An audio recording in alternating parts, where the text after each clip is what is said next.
Hello, everyone. So it's 2 o'clock now. So I guess I'm go ahead and start the tutorial.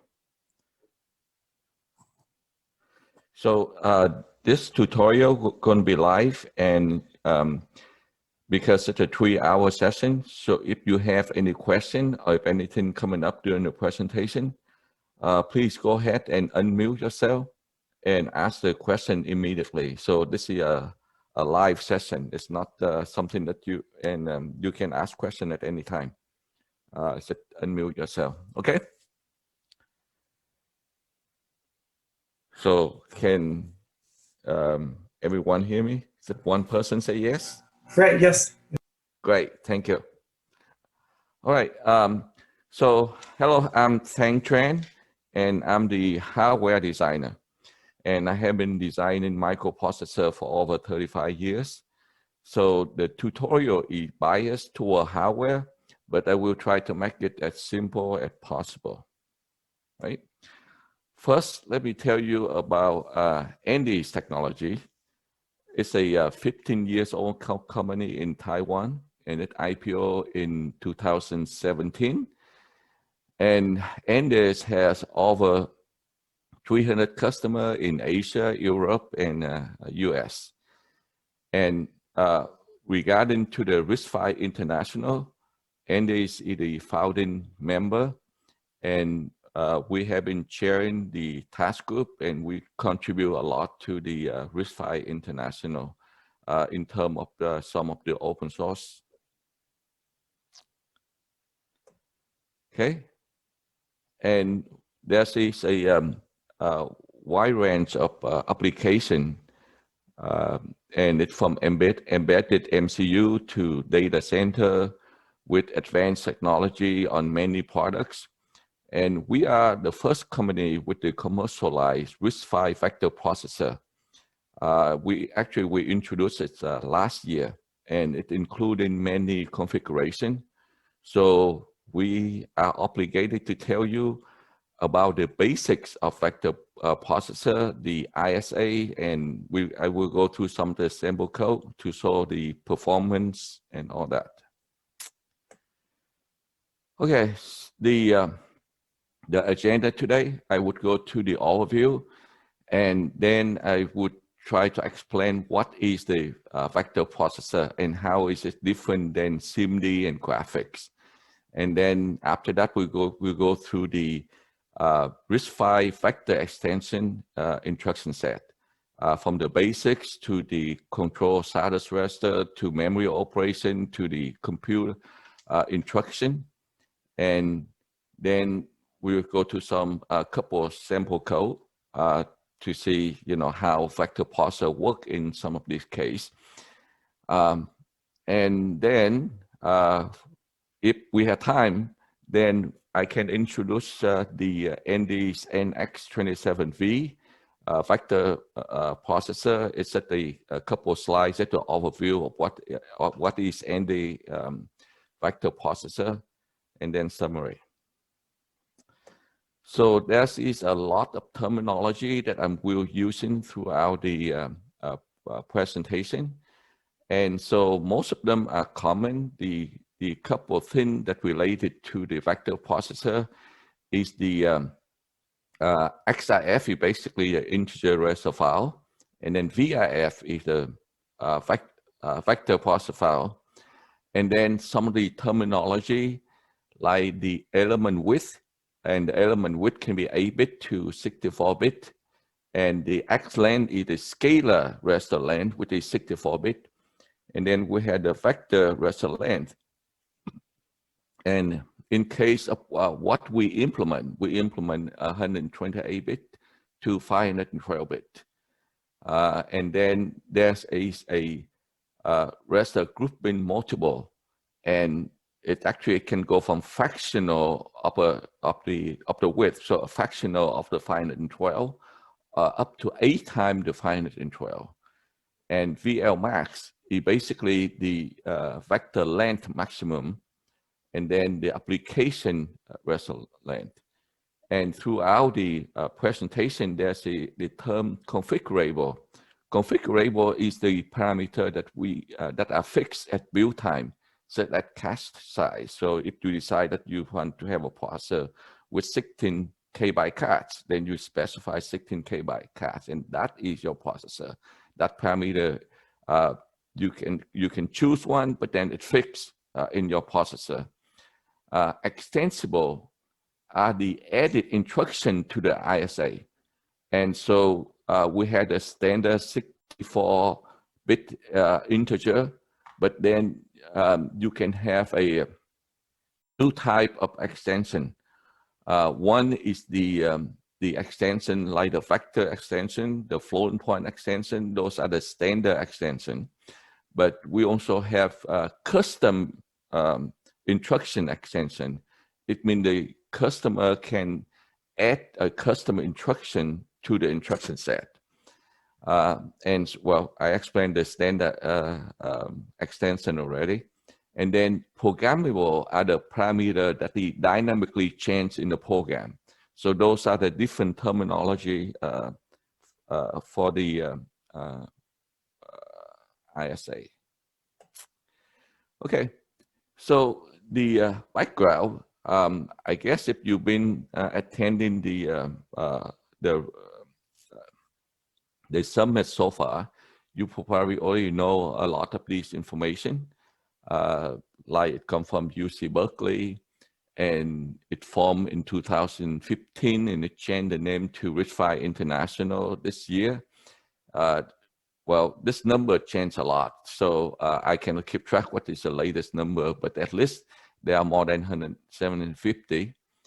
And with regarding to the vector extension, it is defined in the foundation task group. And so the vector instruction set is a scalable vector. And it's also included scalable data size. And the data size can be expand to 2x in some cases. And there are over 300 vector instruction. And so the RISC-V is actually a very simple instruction, and it actually takes into account a lot of the implementation. So it makes implementation very simple. I have designed x86 and ARM microprocessors, so I have appreciation for the simplicity of RISC-V instruction set. The operands basically are in fixed location. There are no status bit, no predication, no low store double or low store multiple, which come from the other instruction set. And so the RISC-V set aside a certain number of opcode that can use for the extension. So vector, of course, is a very excited extension because it can be used for AI and ML application. And as with all other standard extension, the work group is the contribution from many experts. So the instruction set is basically based on industry application. And Antares have been working on the RISC-V since the version 0.7. It is now version 1.0. And we have kept up with the latest version for our vector processor. So our vector processor is actually based on version 1.0, and it's basically the version 1.0 is basically waiting to be ratified, and we will probably target to be at the end of 2020 for ratify. Okay, so I go to the basic of what is vector processor. And so there's a Flink classification. The classification is based on the instruction stream and the data stream. and the combination of single and multiple, you have all this different combination. And the SISD is basically microprocessor, and the SIMD, most of them is basically is the most the basics for DSP, graphic, and vector, and all that. And so SIMD is the most interesting one because there are many companies have been doing this. So from Intel, you have MMX, SSE to AVX, and then you have Altivac from Motorola or Freescale, and Neon come from ARM. They are all basically SIMD processor. So why SIMD? So if you have a 32-bit single 32-bit microprocessor, then you basically do one 32-bit element per instruction. So if you have 5 and 12-bit SIMD, then you can operate on 16 elements at a time. And so, yeah, so the performance would increase by 16 times if you have a SIMD 5 and 12-bit. Or if you go to 16-bit, then it'll be 32, and you go 64, then it'll be for 8-bit. And so if you look at if the clock frequency is 1 gigahertz, then the performance is basically 64 giga operation per clock cycle. And that's based on the 64-bit right here. So that's where and then if it's a floating point, then you can have a giga floating point, but floating point actually doesn't have an 8-bit operation. So floating point has to be 16 or at minimum 16-bit. And so if you want higher performance, you basically increase the SIMD size, then you have a higher performance.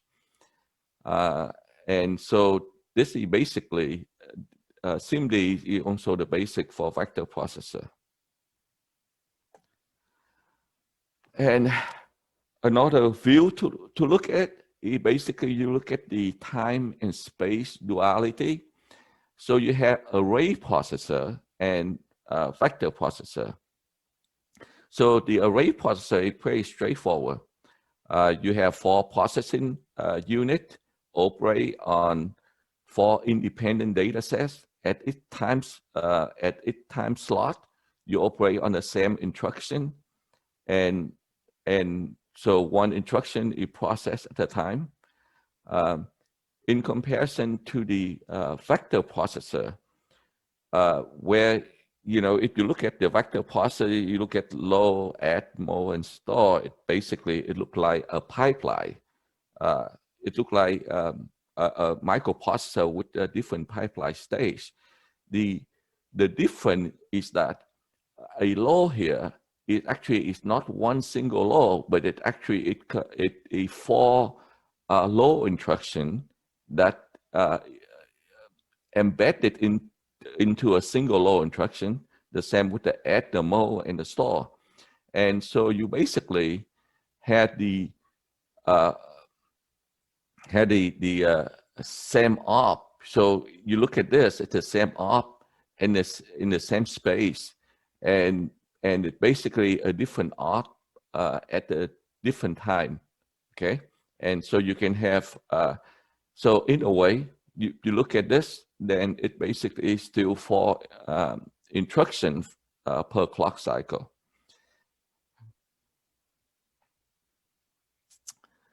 So one of the things that we will talk about is because this law here, he basically embedded 4 different law, and over here the add and the mode, there are 4 different add and mode. And so if you look at in a microprocessor, if you have a law, then that's just one single law operation, and you have to finish that before you can do the add. But here, because the law is break up into 4 micro op, then when you finish the law, the data from the law can be forwarded to the add. And when you finish the add, the data can be forwarded to the mode. And so the data is forward before the instruction is complete.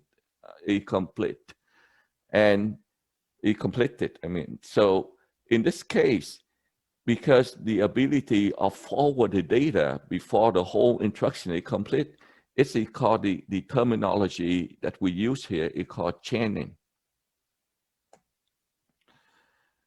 Right, and so look back into history. You know, I'm using Intel as the example, and so they start with MMX in 1997, and it's have a 64-bit raster, and you have like 57, and the data size can be from 8, 16, 32, and 64-bit, and so this is the first generation of MMX. And it's only integer. And then in 1997, the SSEs where they added the floating point, and it's a single precision floating point.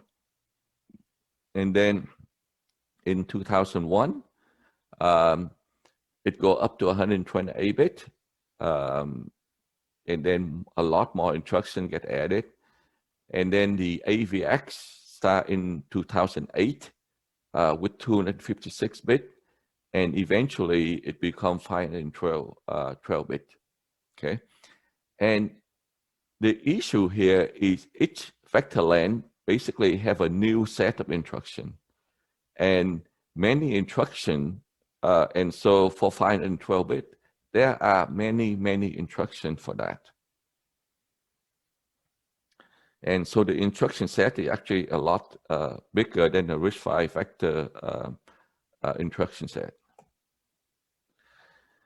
And so from the vector extension processor point of view, what does it look like? We have a RISC-V CPU, and then you can have a scalar raster file, floating point raster file, and the vector data raster file. And of course, the vector data raster file is a lot bigger, larger in width in comparison to the integer or floating point.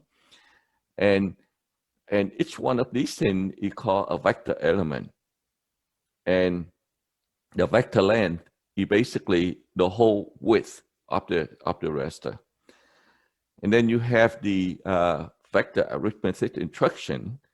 And so this whole thing here is called SIMD, which basically operate many elements in parallel, and they're hopefully independent. And the requirement is that the VLAN is greater than or equal to the SIMD.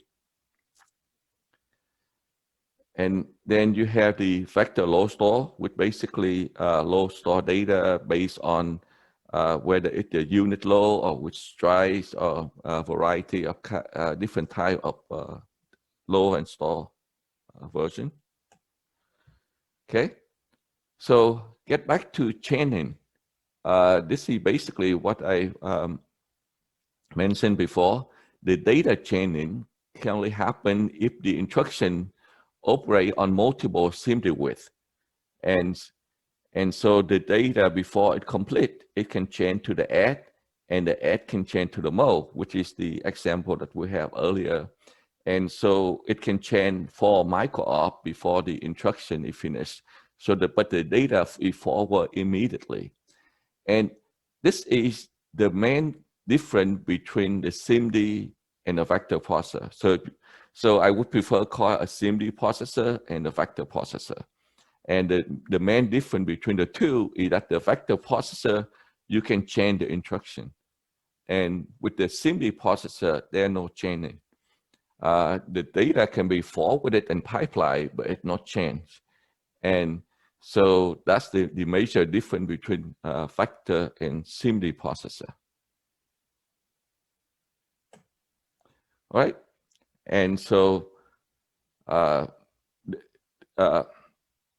in this case right here, what it shows is that you can operate on elements 0 to 3 and 4 to 7 and 8, and so you can operate on 4 elements at a time until you finish it, and the data can be forward between the functional unit or can be forward from the memory subsystem. And another thing that, because this is not particular to vector, but it also can be applied to the SIMD, is the length.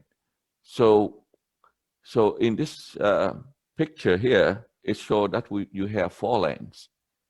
And the reason that you have 4 lanes is that it's designed so that you can localize the routing within the lane for timing and all that. So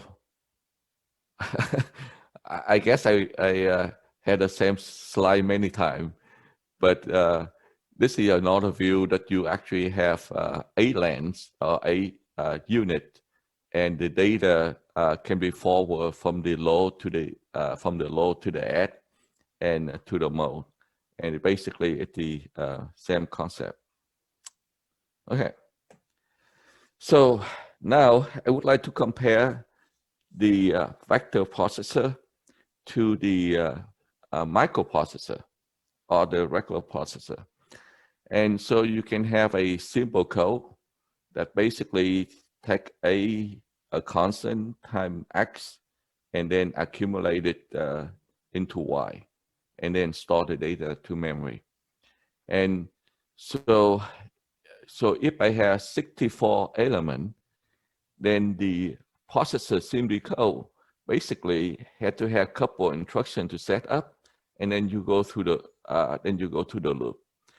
And because you go to the loop many times, and you basically, if you use the same raster in the loop, so the first loop would create a dependency for the second loop, and the second loop would create a dependency for the third loop. So you had to do all data dependency checking, but the data may be independent, that in some case, just because you write to the same destination, that you create the data dependency, which is probably not necessary. And if you just look at the vector code, then you can basically say, okay, I get the A, I load the X data, do the multiply, and then load the Y and perform the add, and then store the data back. And because the n equals 64, so this Rx here, so when you load the data, you actually load 64 elements, and you do the mode or the add on 64 elements. And so basically it's just 6 instructions, then it's done. In comparison to the processor, which can have 578 dynamic instructions. And so the advantage is, of course, the static instruction is smaller, and then the dynamic instruction is also much smaller. And the ratio of scalar to vector, and so some of these numbers that come from some other research before. And so it's the most efficient way for data parallel processing because you have the high computation throughput, and it requires high memory bandwidth, but not low latency, because the data is changing. And so you can interleave the memory bank, so you can have a higher memory bandwidth. And so it's an orthogonal to the microprocessor. It means that it is part of the microprocessor. It's not something that competes with the microprocessor. And so Cray 1 is probably one of the most famous example of the vector processor. And so you have a the scalar raster file, which have 8 entry, and then you have the address raster file, and then there's a vector raster file, and this vector raster file is fairly big. The element width is 64 bit, and you have 64 elements, it means that the width here is 4K bits. So it's quite a big vector processor. Okay? Another concept is strip mining. So you may hear this thing. So it basically it pretty straightforward. If your VLMax, if the width of your vector raster is 64 bit, like what we like in the example, and you have a sample size of 200 elements, then basically you just do basically you can do 64 element at a time, and the leftover is 8 elements. So so you can start with the 8 element and then do 10 of 64 bit. And so strip mining is basically it's done in software. So hardware, you know, that doesn't actually know about it. But the thing that hardware need to know is basically is the VL, is the application vector length. So the application vector length for the first iteration need to be set to 8 elements, and then the rest can go by 64 elements. And so you have the term strip mining. So the technical challenge is basically when you implement the vector parser, what is the problem? And so the challenge is because in the size. So if you look at this file, so for example, if you have 512 bit, then the number of read and write port become important. So you have to limit the number of read and write port. And if you limit the number of read and write port too much, then it will cost you in terms of performance. But the read and write port are very expensive. And it also, every time you start the pipeline, when you start the pipeline, it means that, you know, before when you start the pipeline, you have an ALU that has A and B source operand. And if you start the pipeline, you store 128-bit data that come into the ALU. And now you have 512-bit. If you store the ALU operation, you basically store, you know, 1,000-bit. And it becomes an issue in terms of timing if you try to store that many bits at a time, right? And so that's the challenge. And another thing is handling of out order execution. The traditional way of handling out order execution is to use raster renaming or reorder buffer. And now you talk about a reorder of buffer or renaming of 512 bit. That's a huge structure. If you look at something like AMD or Intel, when they do out order execution, they have 128, 256, raster renaming or reorder buffer. That is huge. You cannot do the same thing with the vector parser, because the size is basically huge when you had to do out order execution. And so, and it's also expensive to implement precise exception and interrupt latency and all that. So yeah, we figured out how to do all the above issue in our design, but you had to wait until the end to hear about it, because this is basically about a vector processor. I mean, about the vector ISA.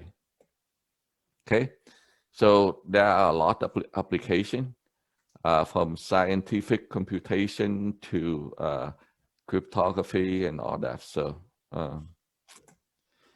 and what is the vector length? Basically, it goes by the image width. And in some case, for the FFT, 256 to 1K bit. All right, so let me go to the ISA basics now. Go to the instruction set.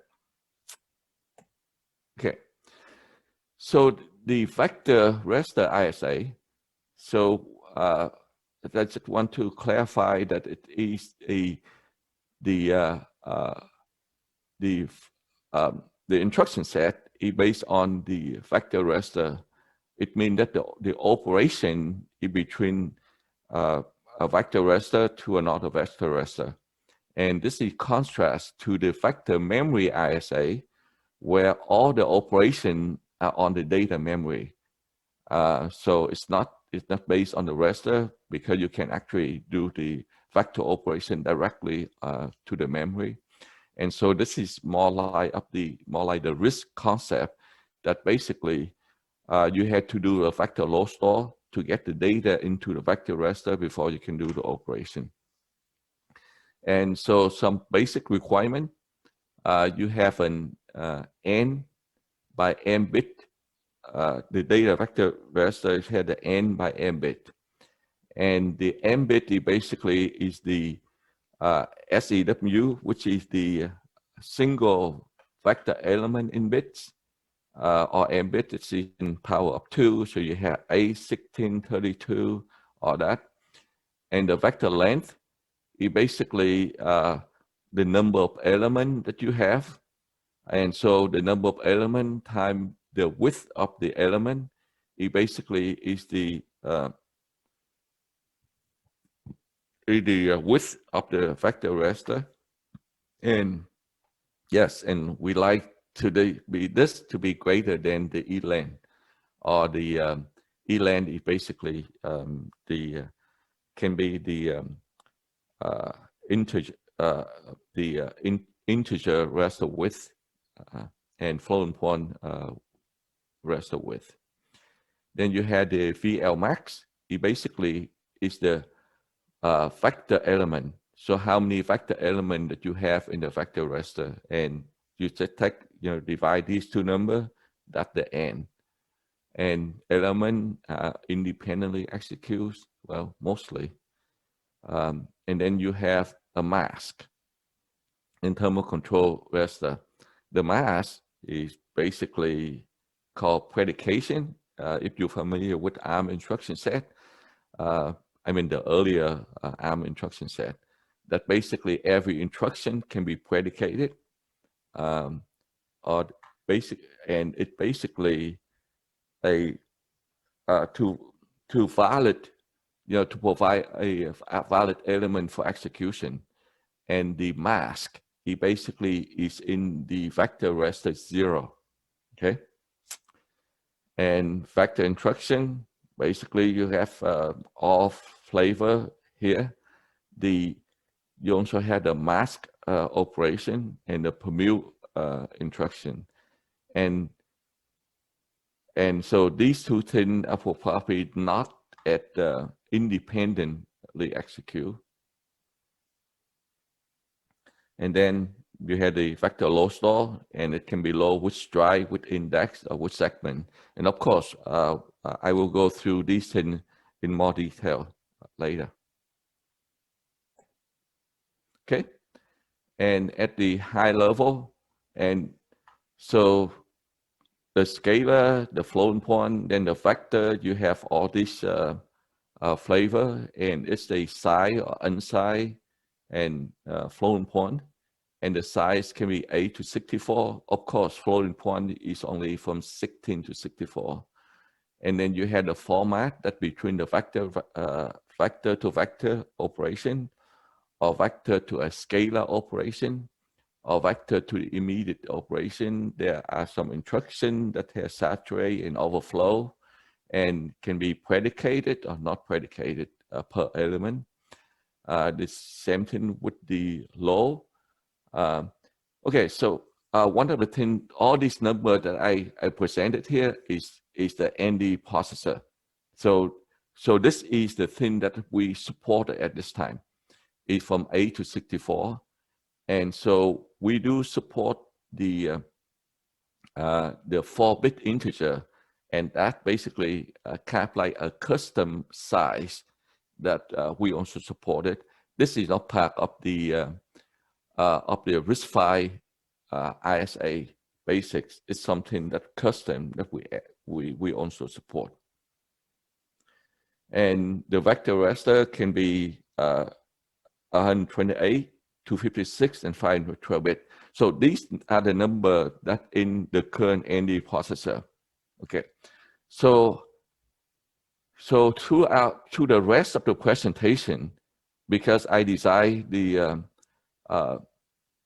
vector processor with 512-bit, and the SCU can go from 8 to 64, and so the number of elements is from 64 to 8, because you have the SCU 8-bit, then you have 64 elements, and 64-bit, then you have 8 elements. So throughout the rest of the presentation, the assumption is that the VLAN is 512-bit, okay?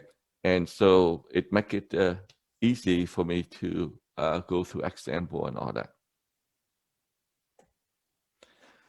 And so set the sum of the notation. The VS1, VS2, VD basically is the vector.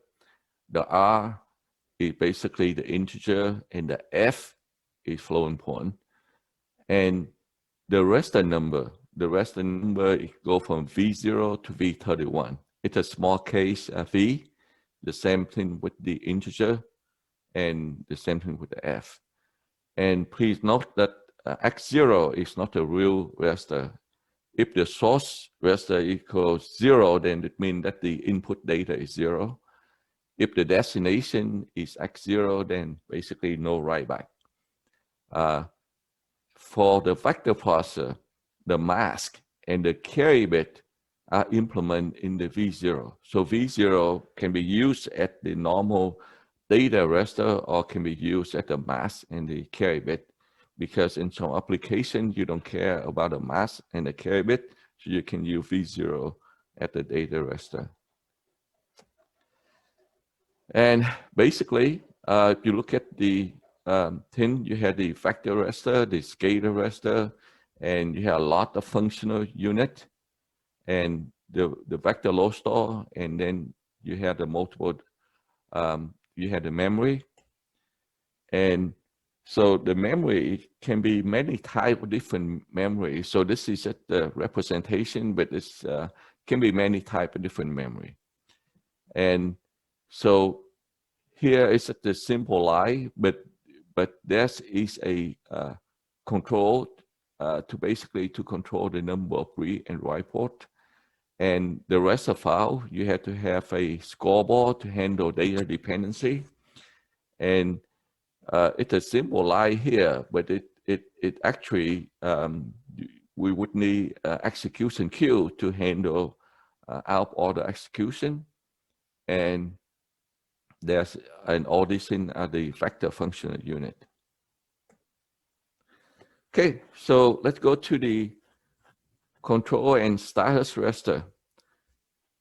So I guess I have no questions. So either I'm doing a great job or everybody got lost.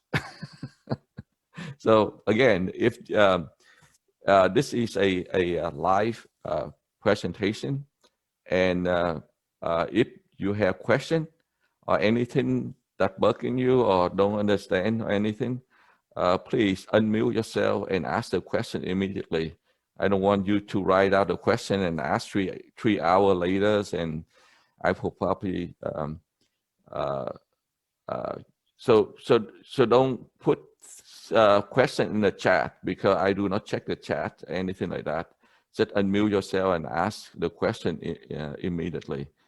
I don't, so it make it more fun if somebody can make me look silly by not understand vector processor. So okay, let's continue. So there's a control and status raster, and so the one that I highlighted here in red color, they are important control raster. There's a vector start. It basically what's the start element in the vector, and then there's a vector length, basically the application vector length, and this is the data type. And so basically these are the control information for the vector instruction. And so some of the other thing is, except for the you can specify the routing mode, and then you have the flag for the status and all that. So first, the vector type, okay? So now you have a vector processor, then you have the vector type. And the first one is the elmo. So elmo is basically grouping of the vector raster. So you can have grouping of 2x to ax, or you can have fractional. And so when you have no grouping, then you basically will have 32 vector raster. And so if you group bin by 2x, it means now the effective vector length will be 2x. So I have so basically here I have 32 raster of 512 bit. Here I have 16 raster of 1K bit. And then I have 8 vector raster of 2K bit. And I have 4 vector raster of 8K bit. And so you can dynamically change the width of the raster file. And so this is a very powerful thing that with the vector raster, that's especially with vector raster, you don't have this concept with the SIMD processor. Going the other way, you can have a fractional of a vector raster also. You can have 1/8, 1/4, and 1/2. In some case, you can use this thing. Okay, and then you can define the SEW is the standard width. And so the SEW can go from 8 to 1K bit. And so one element can be 1K bit. For NDs, we only allow 8 to 64 because if you have 1K bit, it means that you have to be able to do an add or multiply of 1,000 bit by 1,000 bit. And so we only implement 8 to 64. And so if you try to set the element width to anything bigger than 64, it will be an illegal instruction. And so, and if it's illegal instruction, then the will bit will be set. Okay. And sorry, I want to ask a question. Is it possible? Okay, sure. Yes. So you said that my name is Kashif. You said that you have only realized 64 bits, but not 128 or 1024 bits. So yes. Why is that? Why did you stop at 64? What stopped you from going ahead and making it 128 or 256? Because a multiply 128 by 128 take a lot of logic, and there currently no one using it. No, but once you make it in hardware, of course, people are going to make more software. We have seen all the processors, they started with 4-bit, then 8-bit, then 16, 32, now 64. So why stop at 64? Why not to go 128, like one step ahead? Well, so we do not have, in the earlier version of the vector processor that we introduced last year, we only have from 8 to 32 because that was the only demand at that time. And so we did go up to 64-bit in the latest version to have 64-bit. If we see there's a demand, so from the university point of view, yes, it's very easy to do, but from the industrial from commercialized, then it's a different issue because it will be expensive to do that. And so if you look at the 128-bit multiply, the area for that will be more than twice bigger than the 64-bit. And so to be expensive, it not only in terms of application, I mean, not from the application point of view, that's different, but from the when you go actually building the chip, the PPA become critical and important. And so for their customer, that only 132, because if they had no use for 64, they don't want to pay for 64-bit. Yes, here lies my question that is it the physical silicon because itself, or is it like the architecture? Because in Physical. architecture there No, is no limitation. I that's understand. correct. Even if we can go further, even after 1024, we can go to 2048, or we can carry on going further. So it's Yes. just the physical silicon chip price. So Yes. if we could find some kind of technology which is like cheaper, then we can, there is no limitation. Is it That's correct? correct. Okay, thank you. That was the question. Okay. So the next item, the next 2-bit, the VTA and VMA, it basically come from implementation.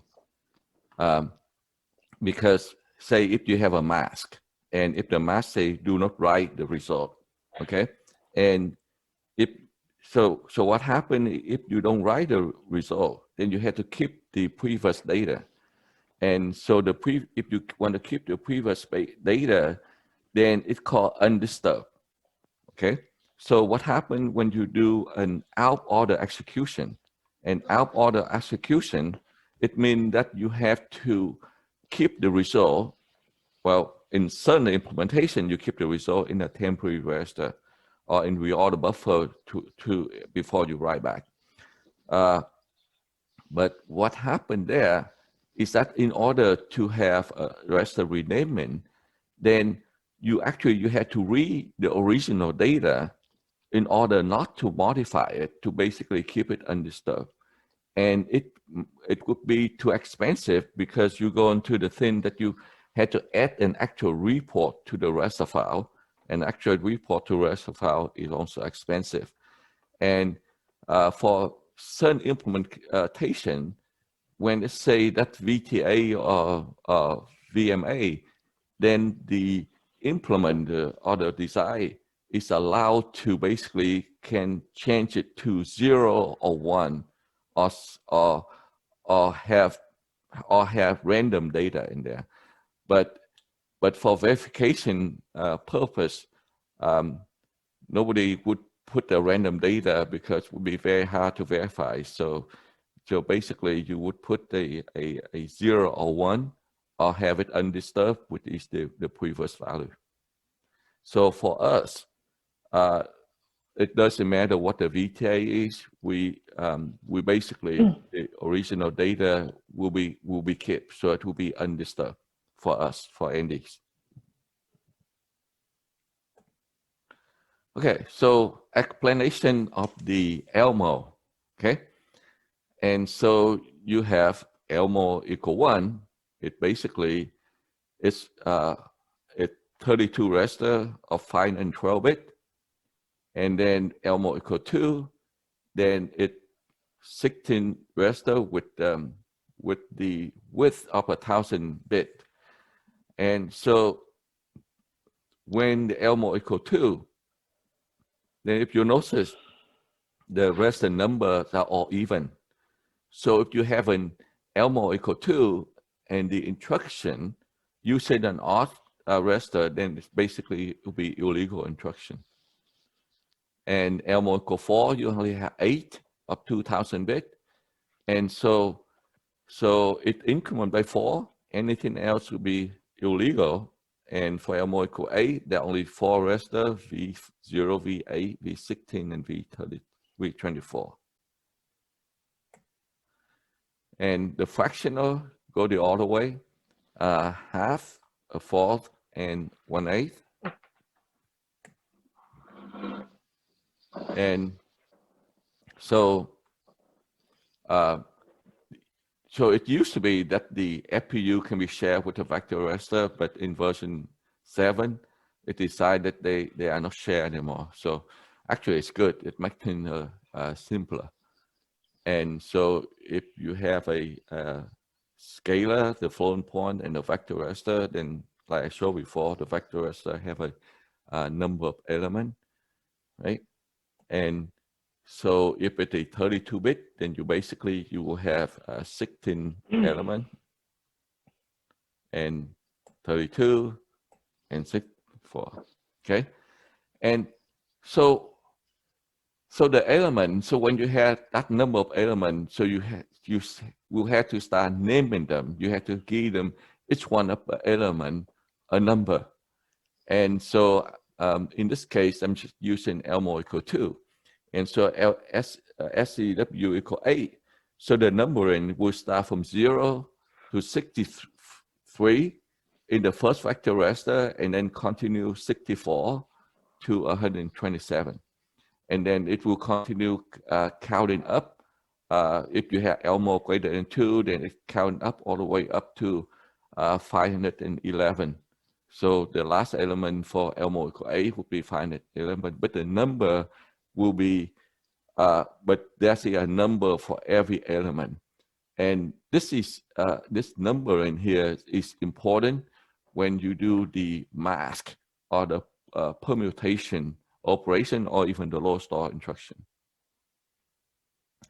Then SAU equal 8, then basically all the number go by half, and then SAU equal 64, there's only 8 elements.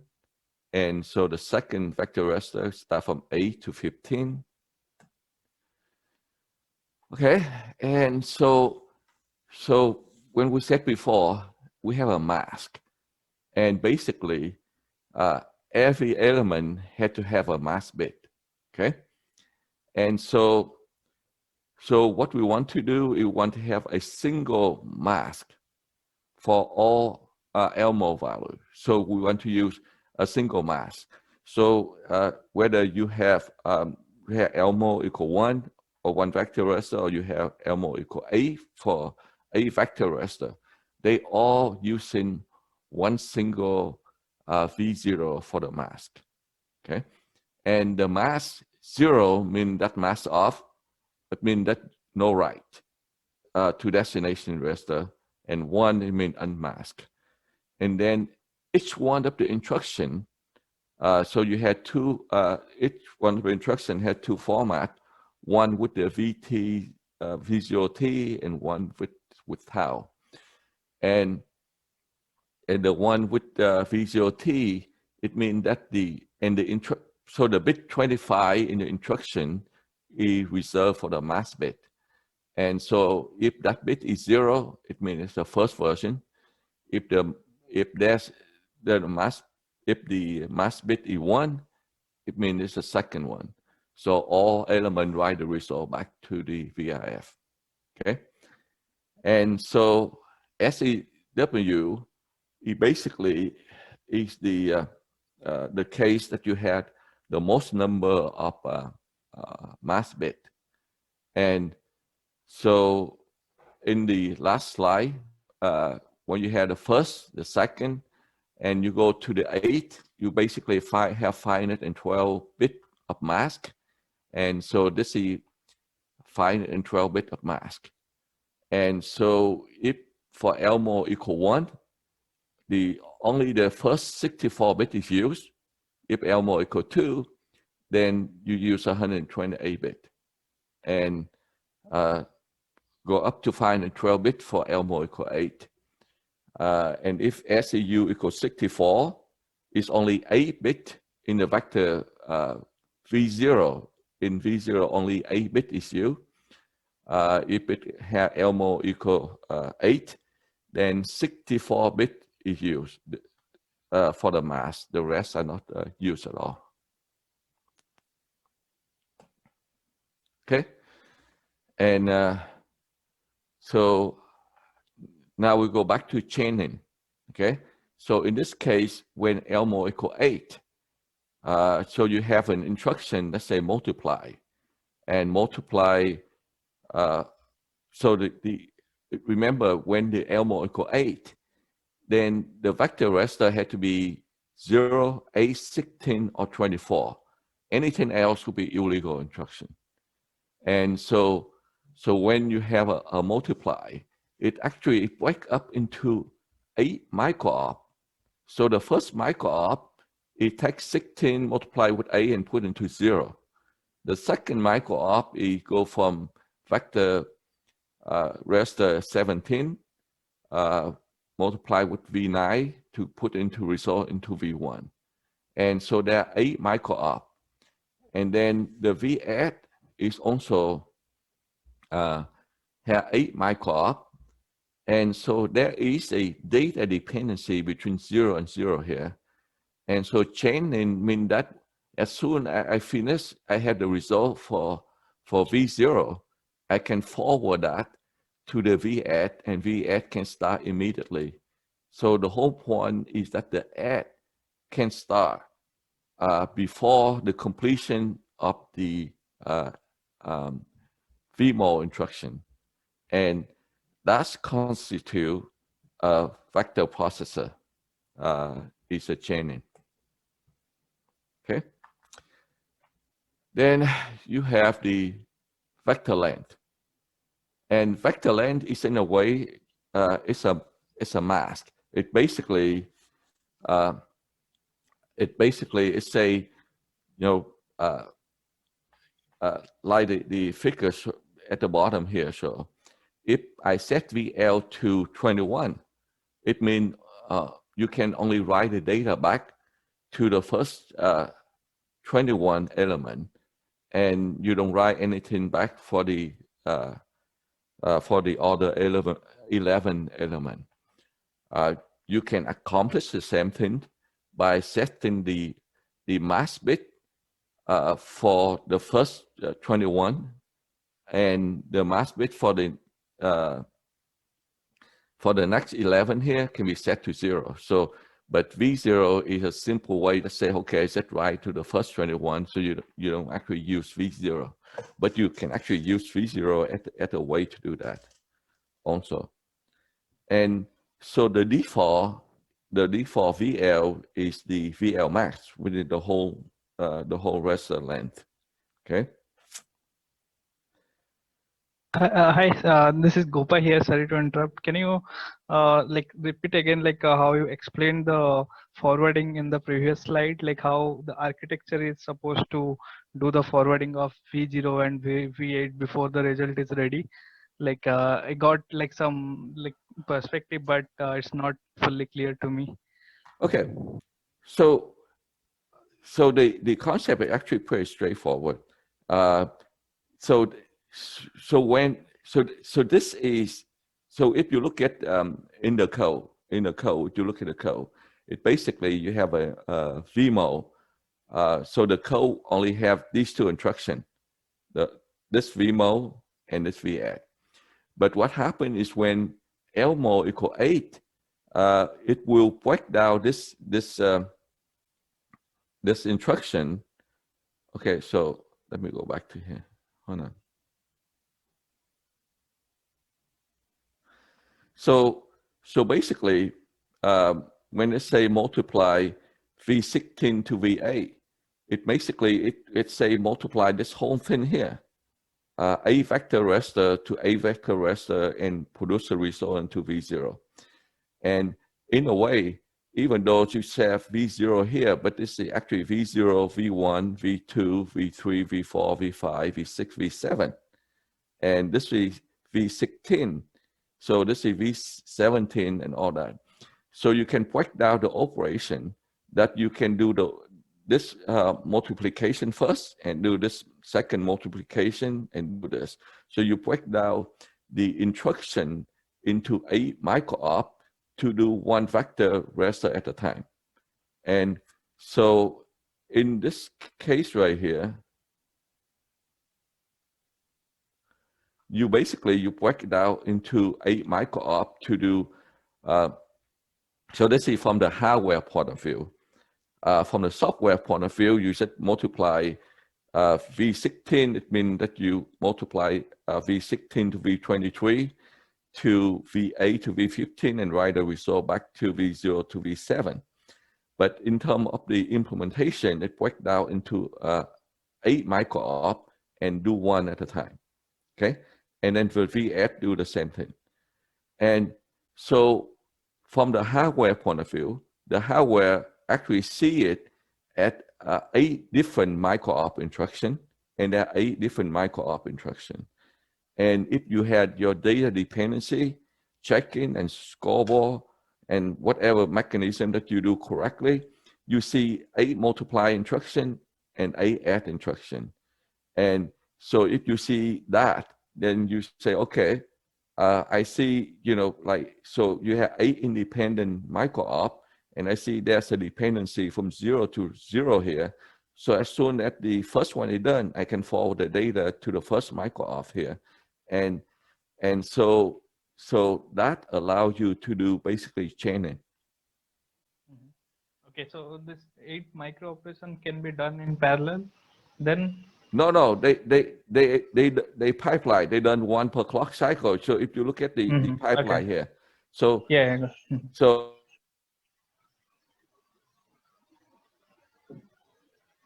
it's a pipeline. So you don't have enough power, too expensive to do in parallel. Okay. You actually do one at a time, and it's a pipeline into the multiplied unit. Okay. Yeah, got it. Yeah, thanks. All right. Okay, so basically, the VL is set to VL max at the default, and you can modify it. So the example I had before, strip mining thing, you can actually set it to 8 and then change it back to the default, which is 16. So some special case is that it can be forced by for only first instruction, which I will go through later, or the VL equals 0, it means that Can I no ask? element. Yes.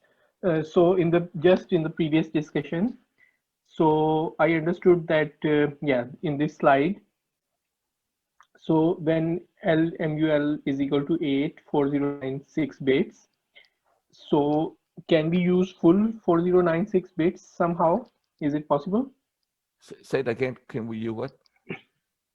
Can we use these 4096 bits together, or we must use like 1 by 1, 512, 512, No. 512?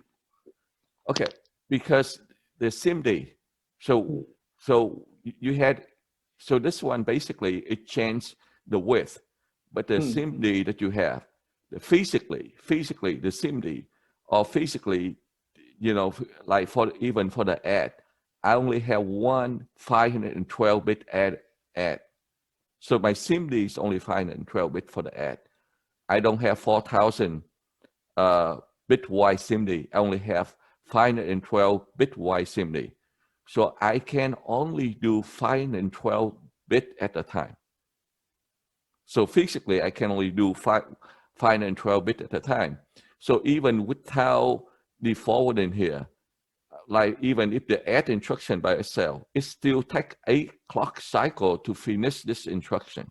Okay, nice. I understand. Thank you. Because I only have one SIMD. I don't have a SIMD. I only have one SIMD of 512 bit. Just a clarification there. You're not doing a 512-bit add. You're really doing 864-bit adds. That's why I say SIMD. I correct myself and say I have a 512-bit SIMD. Yeah. Yes, but basically, if the architecture allows us to change this, but okay, it's a long discussion, so you can. That's correct. Yes. The architecture. So the elmo here is basically programmable, right? So I can program it to 1. It means there's none of these extra instruction here. It's only 1. But but that's the best thing about RISC-V, that it allows you to do many things, but all other ARM and x86 architectures just doesn't allow you. So it's very powerful. This is particularly to a factor processor. So ARM actually have a vector processor also. And toward the end, actually, I have a comparison to some other Fujitsu which also implement the vector processor. So, all right. Nice, thank you. Okay. And so the V type and the VL, they can be set by a single instruction. And there are two versions of it, one with the immediate and one using a vector raster at the to set.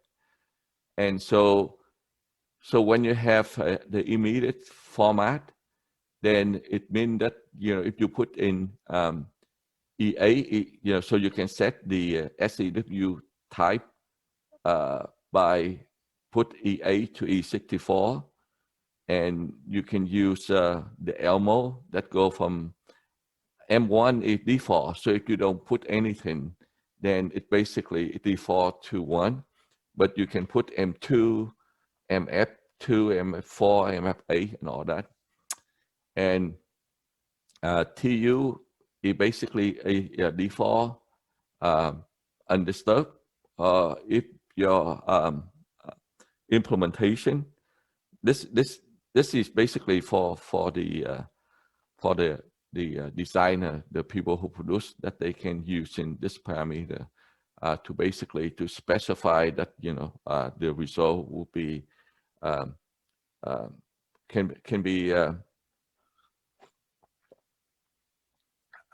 be set to something else. And so for VL, the RS1, you basically have the VL in there. And if both of these things is equal to X0, it means no update. Or if it equal to X0, then it default to VL max. If this value here is greater than VL max, then we'll set to VL max. If it's not, then you basically just take whatever the value in RS0 and to put into VL. And then you have a copy of it in the scalar raster. You also have a copy of it. And of course, if the destination is X0, then you don't care. You don't have any write back. So I have an example here. So you can set the VL, and you basically set it to EA, you know, the SAW EA bit, and so in our case, when you set to so we have 5 and 12 bit, and it means that you have 64 element, but here you set to MF4. It means it's only 1/4, right? And so basically you divide, you only have 16 elements.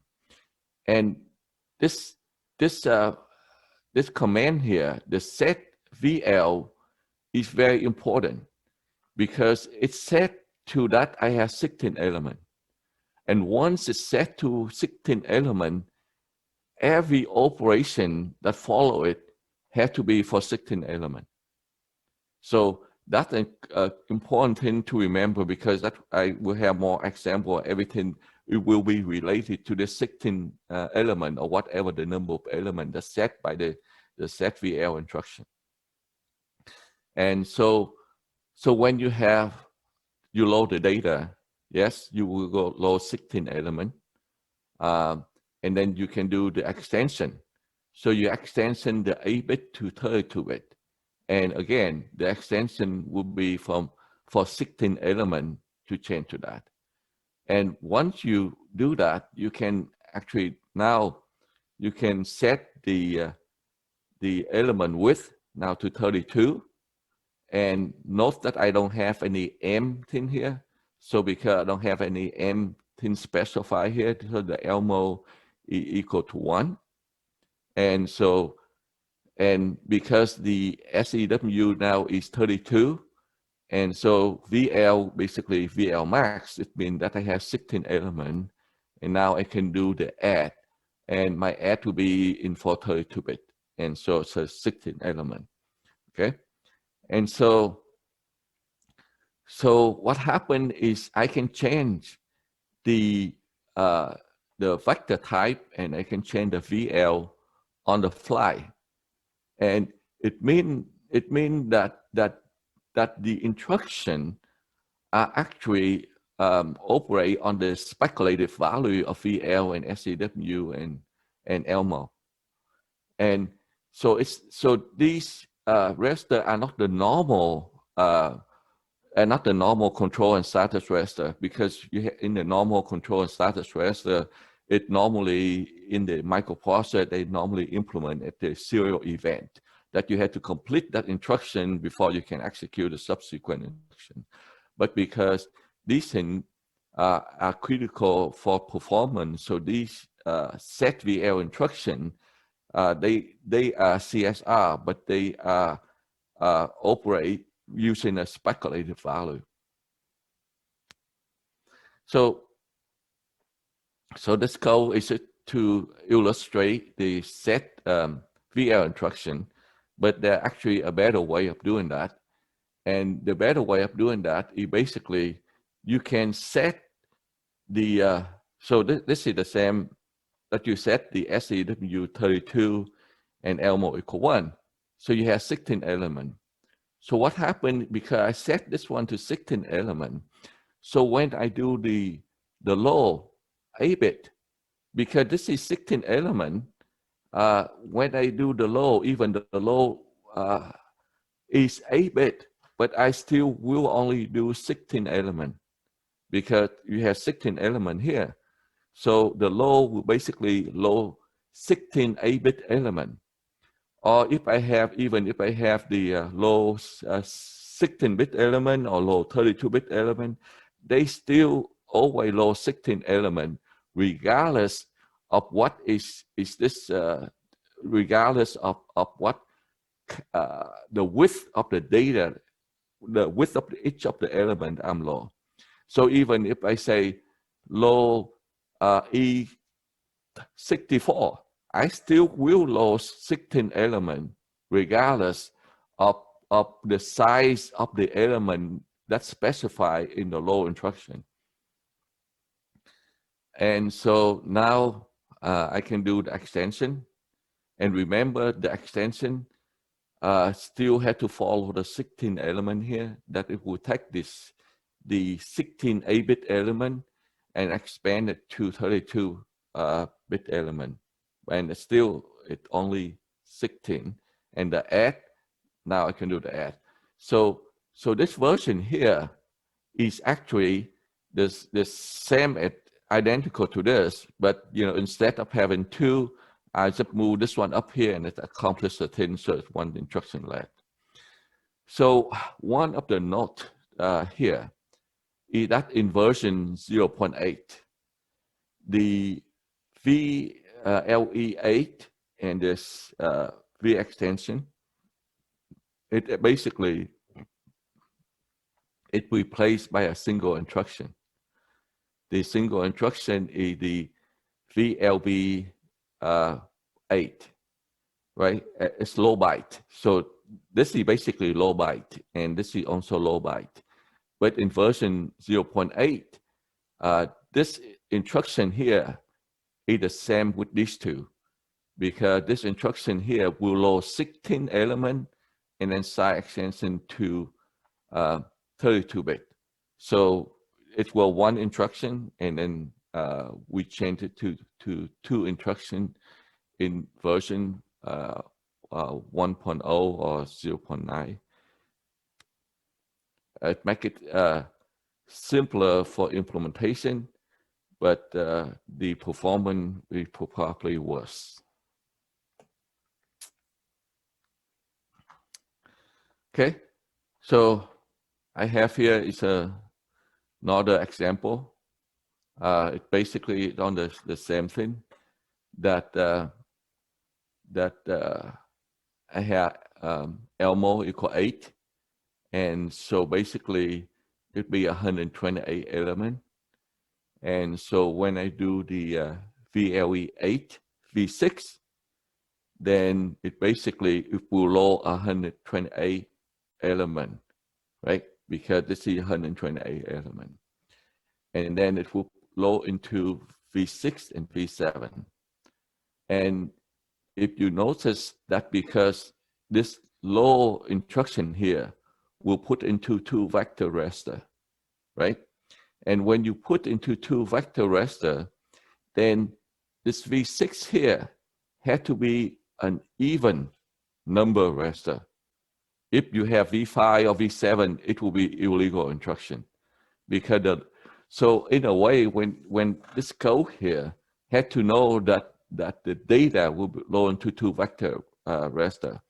And so this number here had to be an even number. Okay. And then you can do the side extension. Okay. So the note here is that this V extension here, and I have gone from V6 to V0 because the elmo equal 8. It means that that V0 here means V0 to V1, V2, V3, V4, V5, V6, V7 because of the elmo equal 8. So this instruction means that the V0 here means V0 to V7. And so you had a problem of the side extension, because if you're using V0 as a source operand, then it will be illegal instruction, because we can remember when we do the extension, we do one, like I said before, there will be 8 micro-op, and you do 1 micro-op at a time.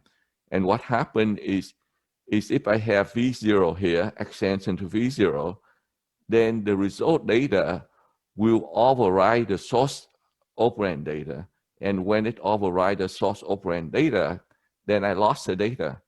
Then the instruction would have a wrong value. So if the source operand is 0, V0, V2, V4, then it's an illegal instruction. But V6 and V7 are legal because basically the source vector raster are read before the result data is written into it, so it's okay. So the only vector raster that's illegal here is V6. If you have any of these things, then then during the design it will be catch, and it will be indicate that it will be illegal instruction. Okay, and then when you do the add, it will be 128 elements. So everything is 128 elements. Okay, so this is basically a fixed raster. There's nothing that you can do. It will fix at the design time. If you have 512 bit, you divide by 864. So in our case, this value is 64, and it's a constant number, and it's a hardwire. It's not it's not a real raster. It's just something you read. It's always 64. The V start. So you had the VN, the VL, which means at where the last element is. The V star will be the first element, and so indicate what's the first element. And the only reason that V star is used is for exception. So it only used basically for exception. And so V star is the index that causes the trap on the vector instruction. And so, for example, you load the data. You load data 0, 1, 2, 3. Okay, when you get to the 4th, you have a trap, an exception. It can be ECC, it can be anything, error. Then you take a trap. And the V star will set to V4. And then you go ahead and fix the data or whatever needs to be fixed. And when you come back, the V star will start element 4. Then you can start continue to load the data from 4 on, and so so when you return from the trap, you execute the instruction. Say you had to execute that low again, and that low start from 4 and go to the end, and then the V star is reset. So after you execute every vector instruction, the V star is reset to 0.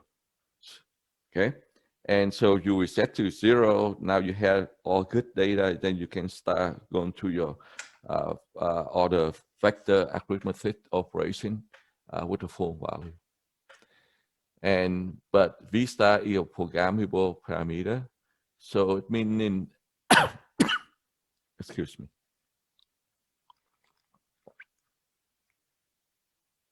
Mean that no element operation. Okay, but it can only happen once, because when this one greater than that, then it means that no operation. But since there's no operation, it basically that instruction we executed, then it will be reset to 0. Okay. So for any vector processor, we only implement only low star instruction can cause a trap and interrupt, and so a non-zero value for V star for any other instruction will be illegal instruction. But this is only for NDs.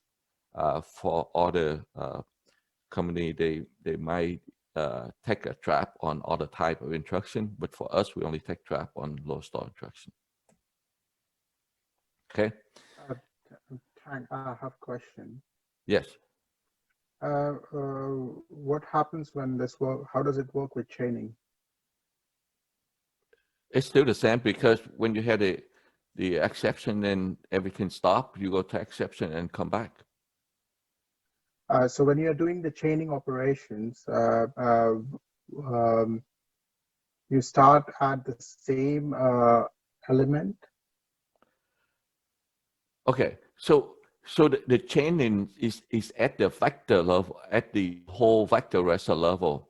This element is within that vector raster, within that the element within a vector raster. So it's so you had to finish a whole vector raster before you can change. And what this V star here is within that vector raster, you have one element there that have a fall. So the change only happen when from one whole vector raster to the next whole vector raster.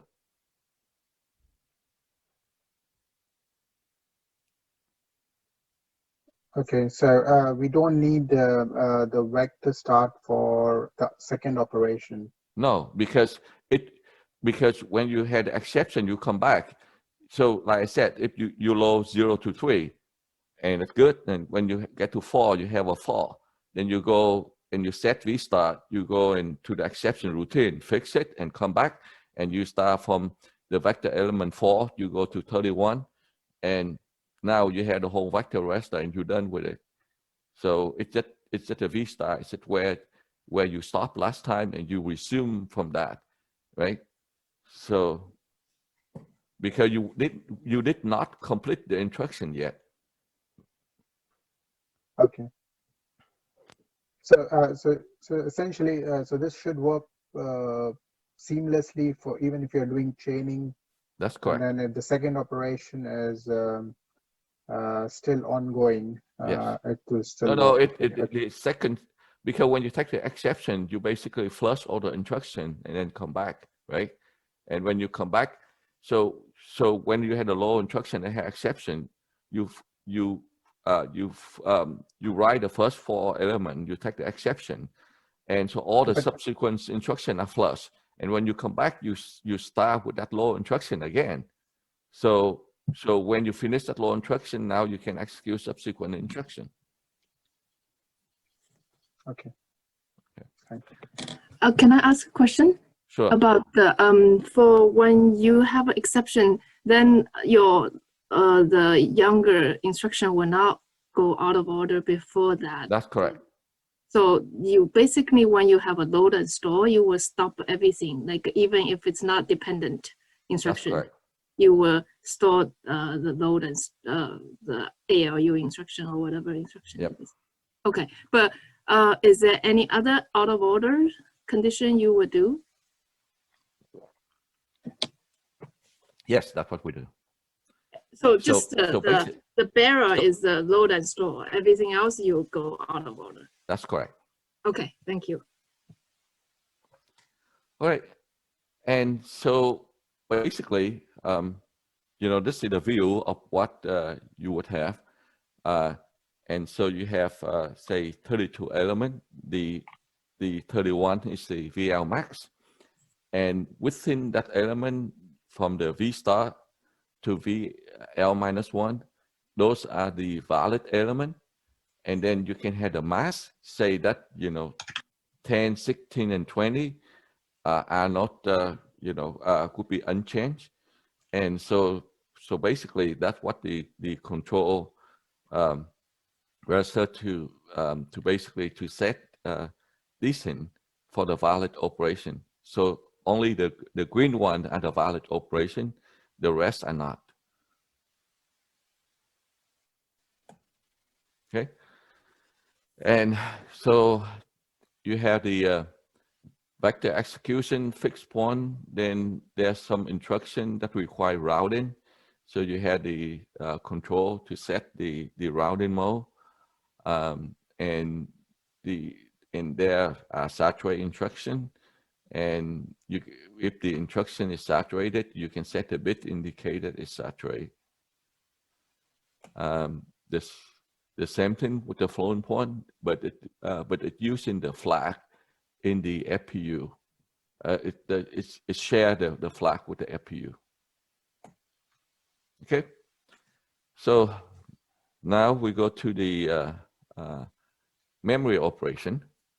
So there are 4 types of memory operation. I think I better go a little bit faster, otherwise I'm not. Okay, so one thing, if you notice that I have the italic here, it's been that it's something that Andy is doing and not everybody else. So we implement unaligned addressing. There's no restriction. And then you have 4-time addressing, unit low, a non-unit or constants, a unit strike. I also refer to it as a unit low. Non-unit or constant strike. So there's a certain distance between the two in an index, in a segment. I have the subsequent slide will have a picture that's easier to look at. So about the TLB, we limit the memory to basically 1 page, 1 translation. It's a 4K byte. If the memory access fall, if it go across the base boundary. So this is an atomic low store is not implemented in it for Andy. Okay, so this is alignment. So in normal case, if you have 32 byte and you load the data, and if it's aligned, it means you take the whole 32 byte from memory and put it here. If it's unaligned, then you basically, you had to fetch 2 32 byte. And so the first 32 byte, you can take the 7 byte here, put into the lower, and then you fetch the second one and ship it over. So we do all this.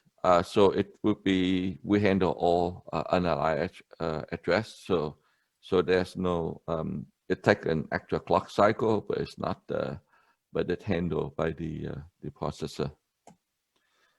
And then the instruction format,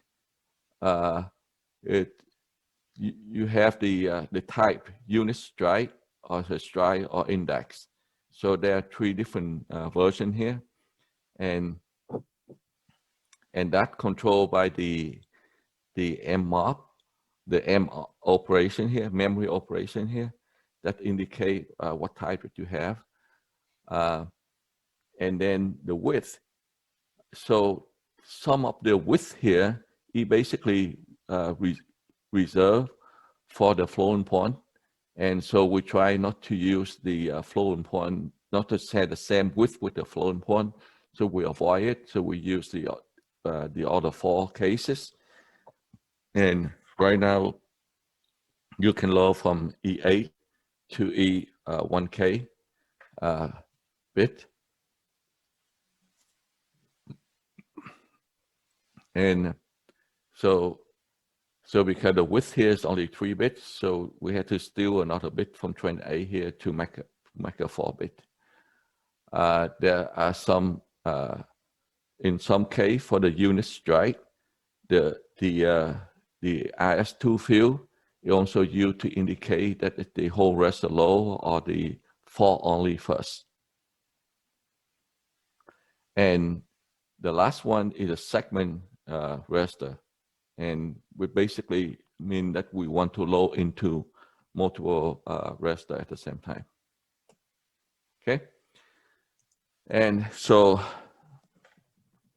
the format, I think I really stressed this, and it basically, if it's set to operate at 32 element, then, so if you set to be operate on 32 element, right? And if it, an SAU equals 16, elmo equal 1, it means it's 32 element. So in this case right here, when you load it, you load basically 32 element.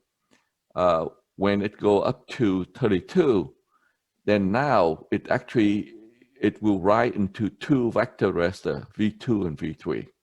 And again, the V2 here, the V2 in the instruction here had to be, basically had to be an even. In this case right here, it's an odd, but here it had to be an even. And even when you do the E128, right? Now it effectively, it 32 element, effectively, it basically, it will be elmo equal 8. So this number here had to be 0, 8, 16, or 24, because we'll load into 8 vector raster. And so when you load into data, and when you do the operation, and there's some instruction with the W, it means that it operates at twice the width. And when it operates at twice the width, then basically elmo, effectively elmo will be equal to 2. And so when you do the store, it basically still effectively do a store. And all this operation here, they all had to be 32 elements. Okay? And so here, this is one of the examples that we had before, and here we have 2 instructions, and so these 2 instructions are equivalent to 1 instruction in version 0.8. And so what happened, we found out that this is very useful instruction because it, in terms of performance, in some case, if you have a critical loop, then it's important. And so it in version 0.8, but it will change to version 1.0. So if you use in version 1.0, you don't have it VLB instruction anymore. So we decided to make it become a custom ND instruction. So you can actually do the VLB with basically perform these 2 operations. And so this would be 1 instruction instead of 2.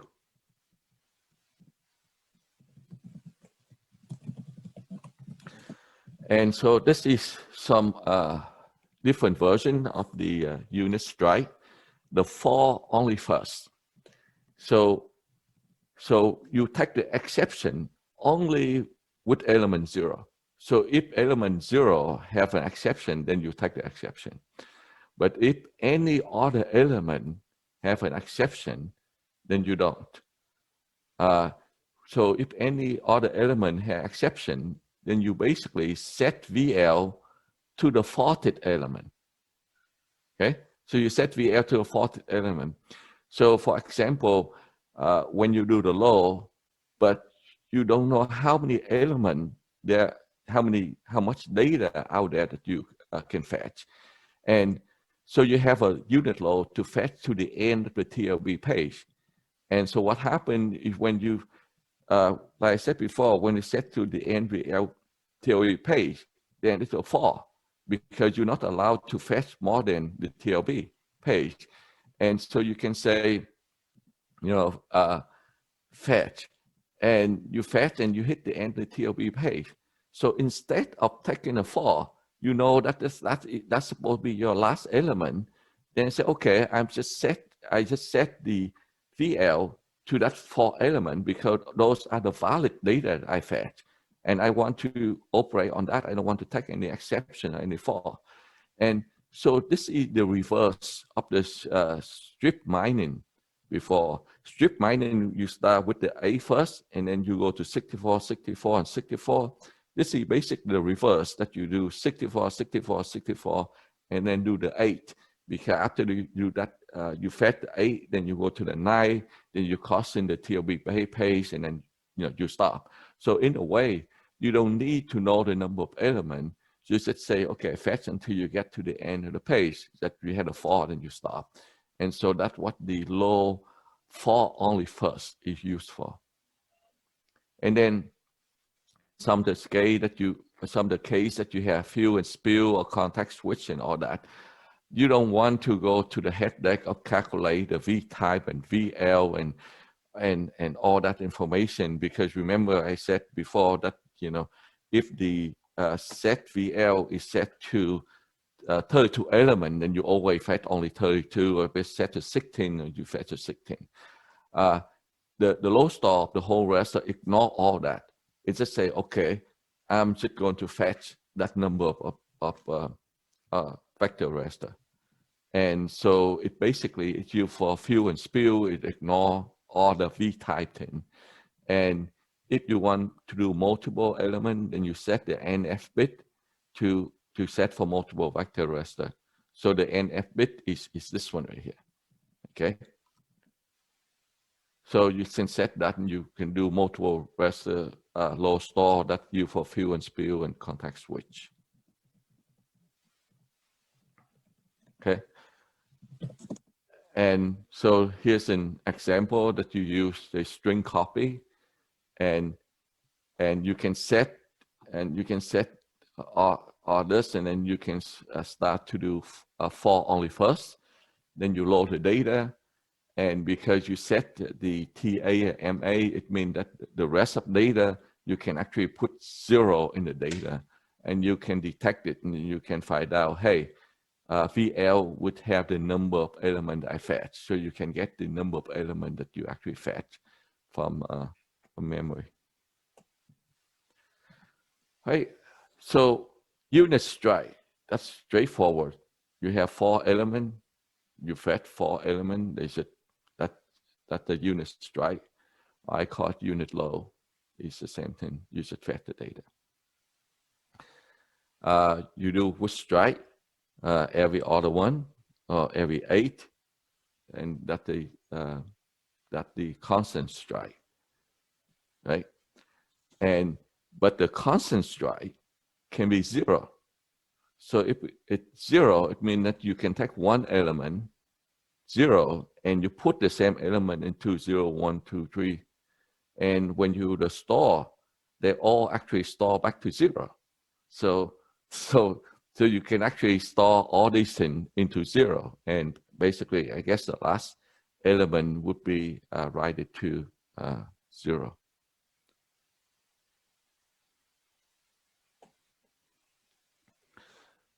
Then you have the gather scatter instruction. So the basic instruction have the base. So the base identify, this is the base. And then you have the VS2. VS2 indicate where the data coming from. And so the indices are absolute and are not accumulate. So I can, from here, the first element, it comes from 7. So I basically take 7 and put to 0. The second one comes from 12, so I can put from 12 here. And so this number can be any number, and you basically just take the data and put in. And when you do the store, it's the opposite, that the first element here will go to 5. So basically, you take 0 and put into 5.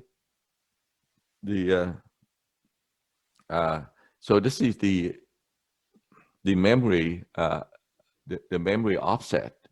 So these two are the memory offset of where the data coming from. And so you do the reverse. So this is the index memory access. And then you have a segment memory access. Okay, segment is again with the NF. And so the example here is that when you have a unit low, then you start with 0. Then you basically fed data for 0, 1, 2, and 3, right? And then you start with the second element. There's like 4, 5, 6, 7. And then you start with 8, and you start from 8, 9, 10, 11. And so basically, instead of writing only to 1, you write into 4 vector raster. And if you look at this case, instead of doing a segment units low instruction, you can actually have 4 micro-op. And so the first micro-op, you basically write into vector 0. Then you can start with 0 and you skip every 4 to finish the first instruction and the first low operation. And you can take the second one. You can start with 1, go to 5, go to 9 to go to the second one. So it is actually a you can implement it at one operation to load into different, or you can actually using a break up into 4 micro-op and to store the data. All right, and so what happened when elmo equal 2? When elmo equal 2, that is mean that you have an even raster. So basically, and if the NF is set to 2, it means that you start with 0, right? 0, 1, and then 2, 3. So it would write to 0 and 2, and that start with 1, 2, 2, 3. So in a way that you can break up into 2 micro-op. The first one, it basically strike equal 2 with elmo equal 2. And so you just skip every other one and fill in all the element. And then the second one, you change to the base address of 1 and then start to load the data from there. So note that the strike can be equal to 0. It means that you write 0 into all elements, and then you write 1 into V2 and V3. So 0 into everything, and then 1 to the V2 and V3. Right? And so now it becomes a little bit more fun with the segment index low store. This is the same example as before. And so the first element here starts with 7, but because I have an NF equal 4, then it takes 7, 8, 9, 10.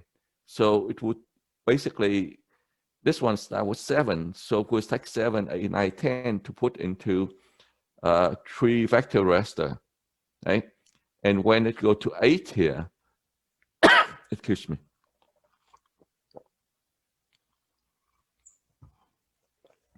Then it go to 8 here. Then it take 8, 9, 10, 11. So what happened is that the same element can go into multiple locations in the case of the segment in that closed store. And so now I have a question. Okay, so this is the load operation. Now, if I have a store operation, it means that I take the vector element and I store back into the memory. Okay, so in memory location 8, what the data should I have in memory location 8? Should I have the vector, the vector raster 0, element 0, or the vector 0, element 2? Which one should I have? Well, so that come to the version that we have. We have two things that call the order store and the unordered store. So if you have an unordered store, then it doesn't matter. So either one is fine. If you have an ordered store, you can have either this one or this one to be in here. It doesn't matter. But if you have an order store, it means that it had to perform in the correct order. It had to go 7, 8, 9, 10, and then 12, 13, 14, 15. And so it had to go by this order. It means that the memory location 8 here would have the vector 0, element 12, because you had to do in order. And it means that the thing that I said before, that you can break up the instruction into micro-op and do V0 first, V1, V2, V3, that will be wrong in the case of the store. Because for the store, you have to do it in order. It will probably be a little bit more complex to do. So that's why you have the two versions, unordered and order, depend on if you never have any overlap, then you should use unordered store because it's faster. But if you have potential overlap and you want to keep the order, then you have to do order store. It means that for that store operation, everything will be slowing down. Right? So now we go to the compute instruction. Compute instruction, there are three different versions for integer and 2 different versions for floating point. And so for integer, you can have the operation between a vector and a vector, or between the vector and the scalar, or between the vector and immediate. Right? So it's over here. You can have a for floating point between the vector and the vector, or a vector and a scalar also.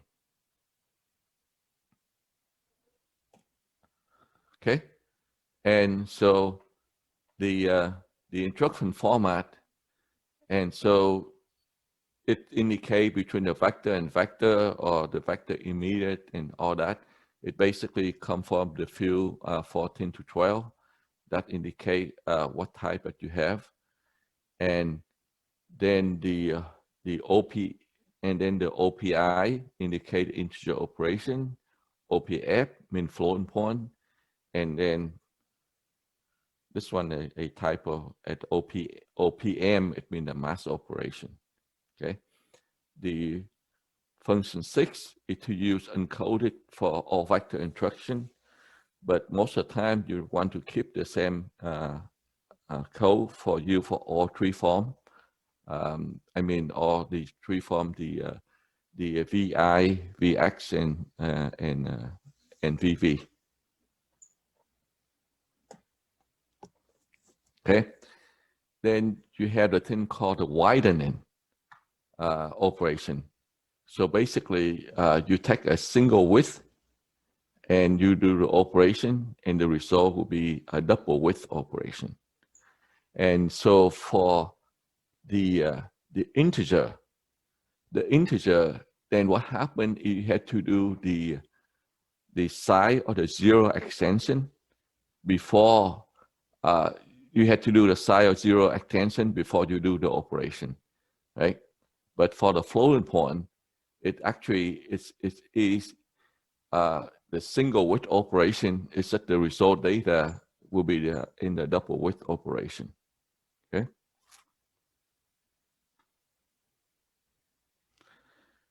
And so it's the same rule, even though you had a double width operation, but the rule, the same number of element rule, it means that even with the double width, you still have to do exactly the same number of element operation. Okay. And so the extension instruction that you see many times before when I use for the low operation and do the extension. So you can extend more than double. You can extend 2 times, 4 times, or 8 times. So this is kind of like a special operation that you can expand more than that. But there are some that are illegal. Say if I have SEW equal 32-bit, then you can only 2 and 4 legal, because you can take a 16-bit and extend to 32, or you can take the 8-bit and extend out to 32. You cannot, all the expansion 8 is illegal, because it means that the data type is a 4-bit integer. So yeah, Andy will implement the custom instruction to do the to have a 4-bit integer, but that's not a standard extension. That's a custom instruction that we have. Okay, so if you look at the double width operation, and so double width operation, basically you start with the right half. You start with the right half. You basically do 0 aside extension out to from 60-bit out to 32-bit, and then you perform the add, and you write back to the first vector raster, and then after that you take the second one, the second half, and you basically do the same thing and write to the second vector raster. And yeah, they are pipeline, but it would take 2 cycles to accomplish, because you write back to 2 vector raster. Okay. So you have a instruction that widen it, but then you also have the vector that narrow it. And so there's an N here to indicate the narrow. And so, but the data one of them had to be double width in order to narrow down to a single width, right? And so it basically, the logical arithmetic zip right operation that you can do the narrow. And so basically, the example here is that, say, if you have a 32 element, then you basically you load into 16-bit, and then you load 32-bit. This is actually a double width. So you had to write into 2 vector raster. Then you perform the double width. And so 2 and 3 is already double width, right? But the V is a single width. So you had to extend it in order to add to 2 and 3. And then you can do a narrow shift right to basically to have a single width result. And then you can store the data back to memory. And remember, all these operations are still 32 element operation. Regardless whether single width or double width, they always operate on 32 element. And so this thing show is that that the one of them is a single width, right? So you take a single width, you expand to double width to match with the other operation, and then when you perform the operation, it narrow down, right? And so the source operand data here had to be, so the reason I draw 4 of them here, because it represents 4 different lanes. And so the data from lane 2, it go to lane 4, and the result right back to lane 2, right? And so in some case, if you don't implement it in a certain way, it will take an extra clock cycle to do the shift right or shift left, right? Okay, so that's just the general concept of all the single width and double width and the narrow and wide. So what are the arithmetic instructions? So there are basics, integer, add, subtract, extension, we already talked about. So you have add with carry, logical, shift, comparison, min, max, multiply. So all these instructions are basically very common instruction and for probably already well known in microprocessor. So I only go through the instruction that I think that is different, how we implement it, or different in term for the vector processor. And so the first one is the arithmetic with carry instruction. I mean, like the add with carry, as an example. So when you have an add with carry, what happens is to break up into 2 instructions. Okay, so what happened? You take these 2, you add with the carry, because the V0 is the master carry.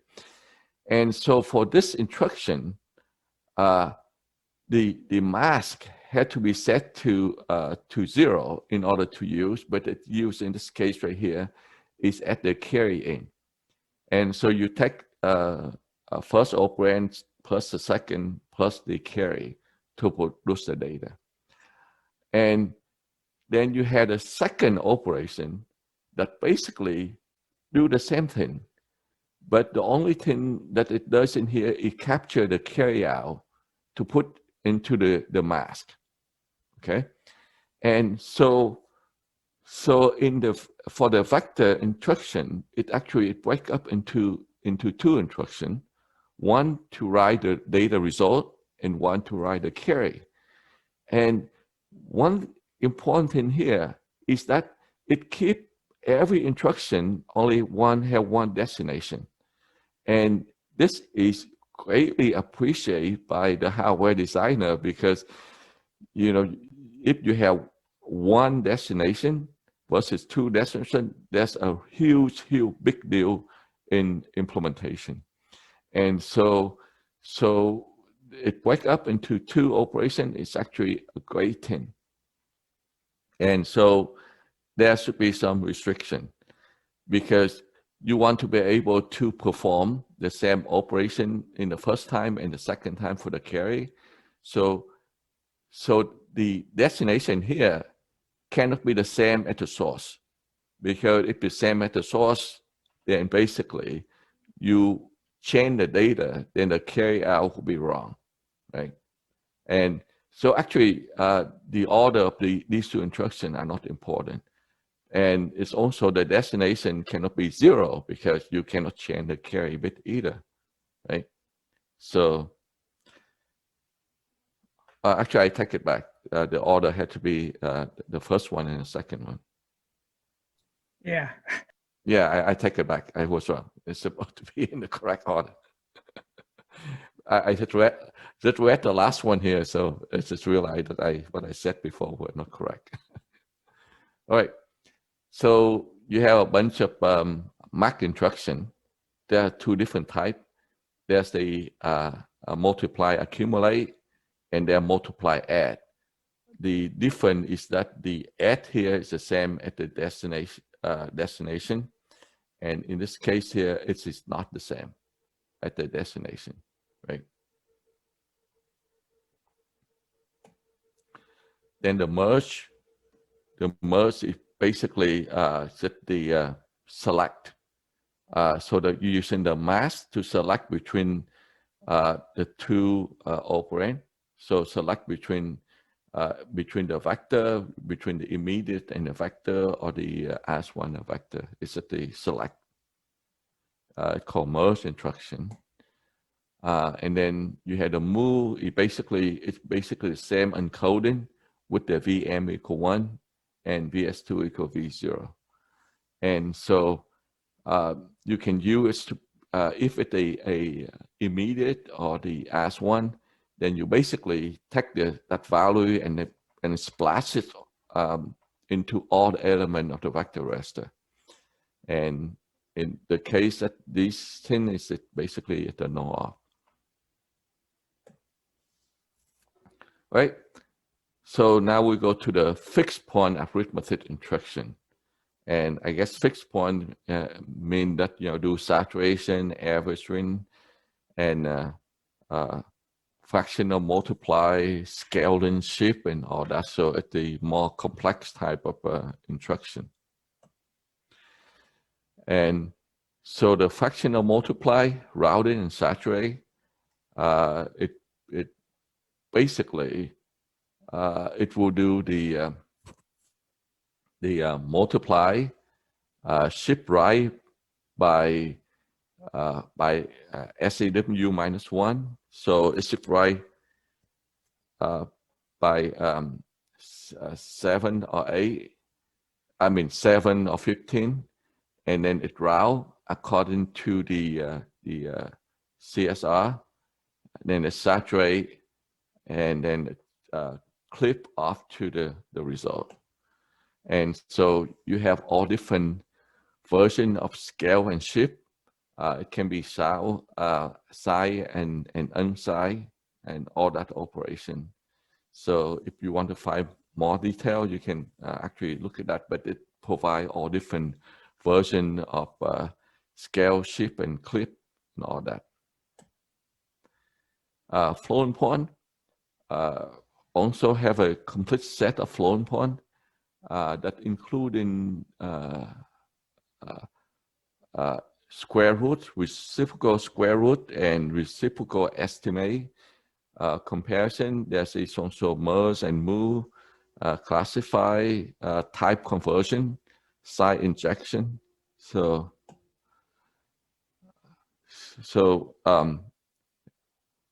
and then you have the reduction. Reduction instruction is actually pretty interesting in terms of implementation. And so you have the integer reduction. So what the reduction is, so basically if you have a sum, you basically add everything together and produce a single double width result. So it can be a single width result or double width result, depending whether that's had a W or not.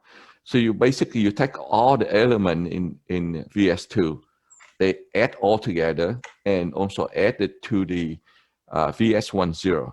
And basically you produce the result, which is the sum of all the elements added together, okay? If you have a min or a max operation, it means that you basically look at all the elements and in together with VS1 to basically to find out what is the maximum value or what is the minimum value, right? And so you also have the add and or, basically just add everything, or I mean and everything, or everything, or XOR everything together. And so basically, you do all that operation. Floating point, it basically is the same thing. There's no floating point bitwise n and all, but it had a min max and had the sum.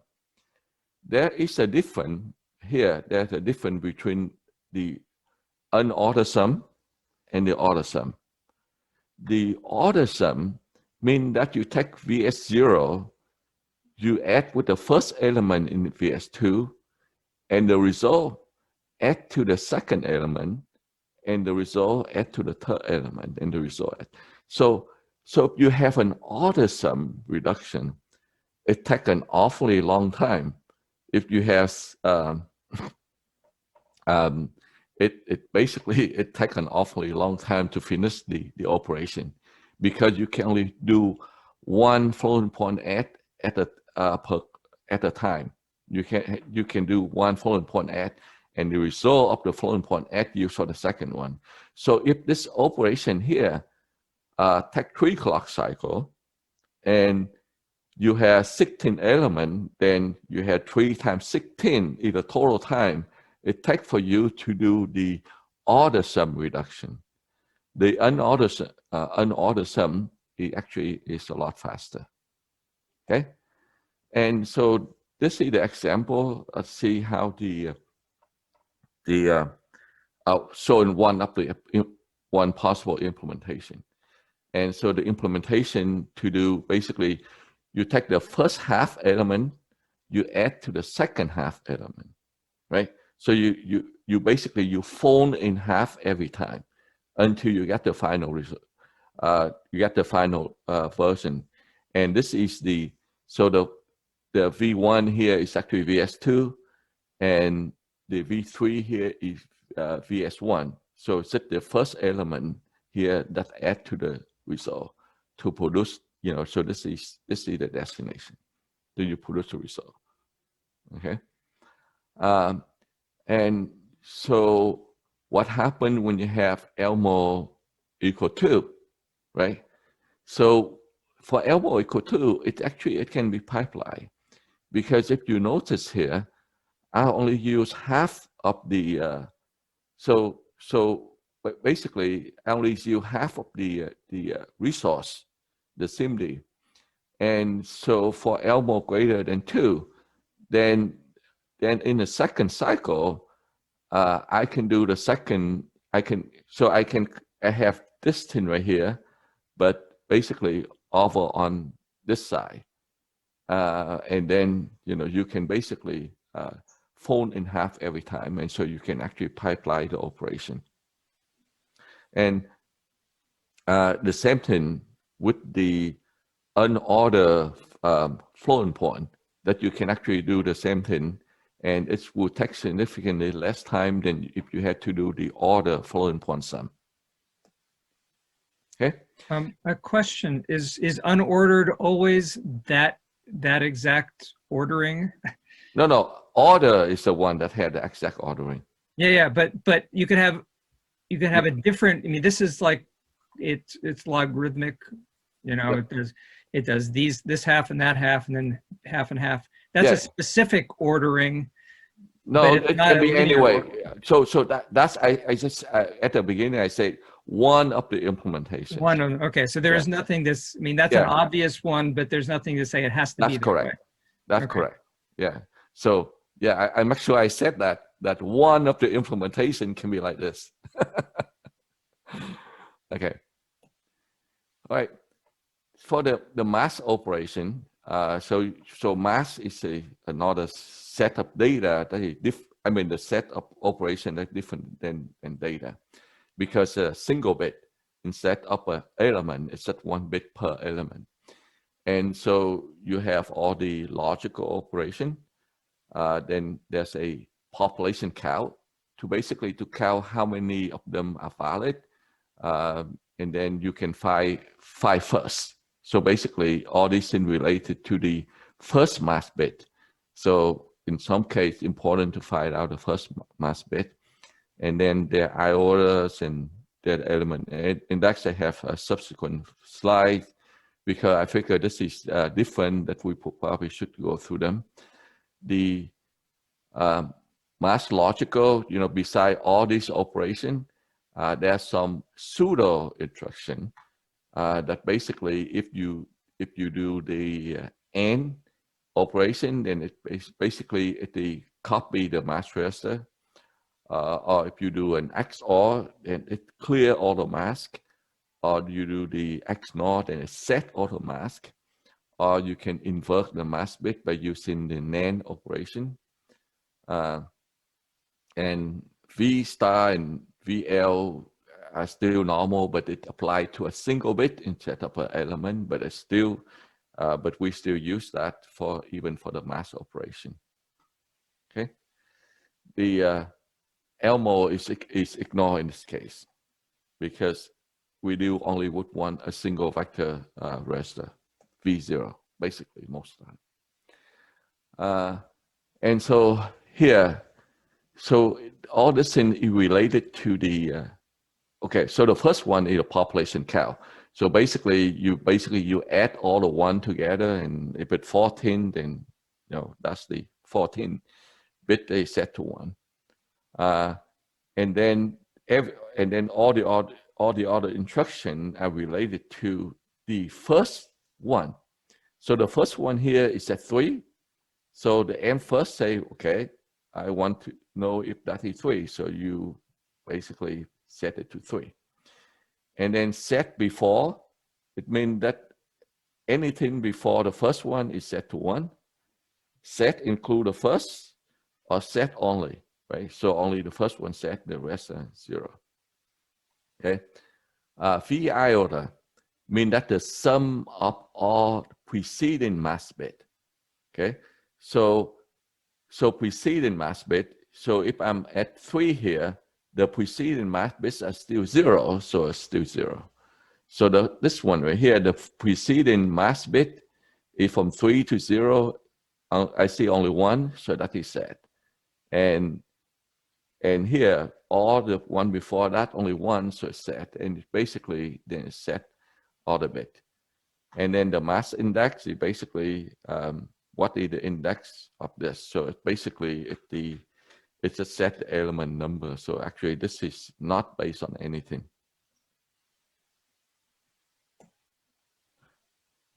Right. Okay. And then you have permutation instruction. So there a scalar move and the floating point move. That's pretty simple. That basically should move between the vector element and the scalar register, vector element 0 and scalar. So there's nothing special about that. There are slide, the gather, compress, and then the whole register move. This is similar to the low store with the whole register.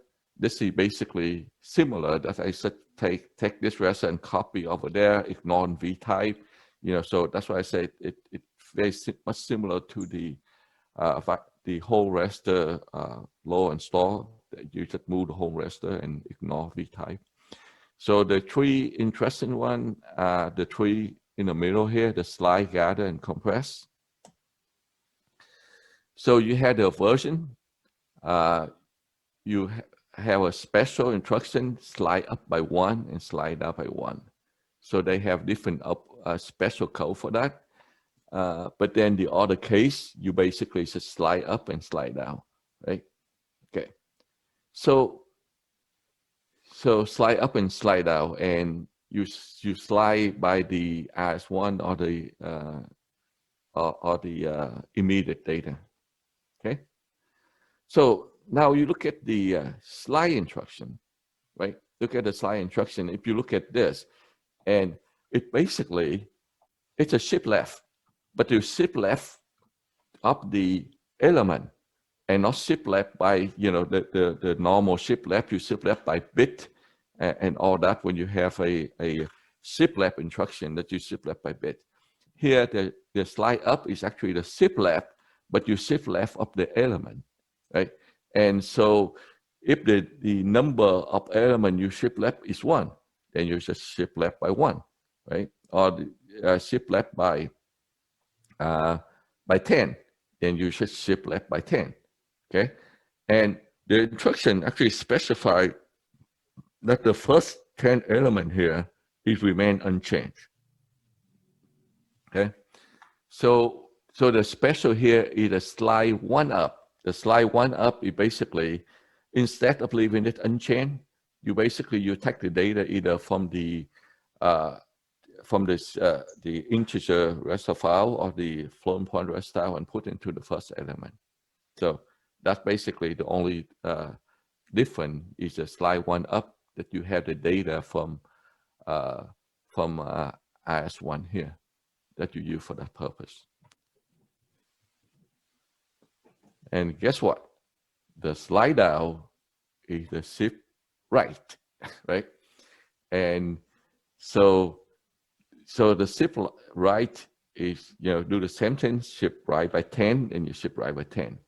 But it's more or less like a shift right logical, because the requirement is that all the element, all the upper element had to be 0, had to be right in 0. So the slide down is basically the shift right of the element, and then basically 0 extended out with, 0 out extended out to the rest of the element. And then you had a special version of slide down of 1. The most significant one, it basically comes from the scalar or the floating point raster file.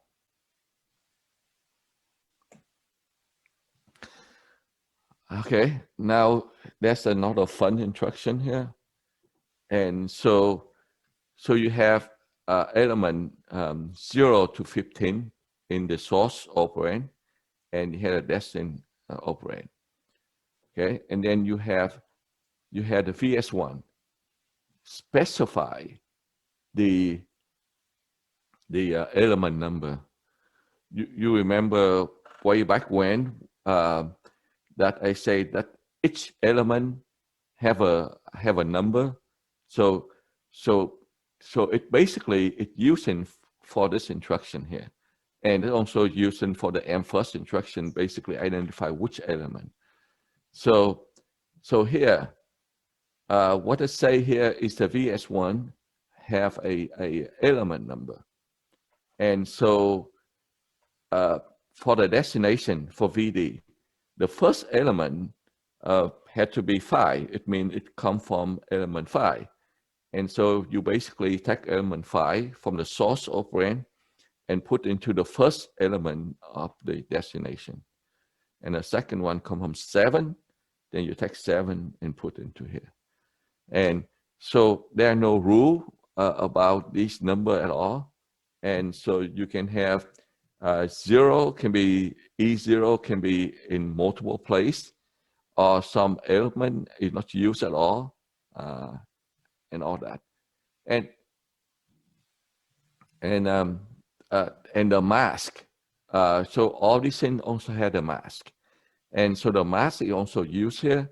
So if I had a mask for this element 7, then this thing cannot be changed, regardless of what this thing says 0 or whatever, regardless of what it say. If the mask say not to write this, then this one would remain unchanged and not be written by the VS1. Okay, so one issue. This is the issue for when you have a really large VLAN, because our VLAN is 512-bit, and so when you have VLAN is 512-bit, and you have the SEW is 8-bit byte.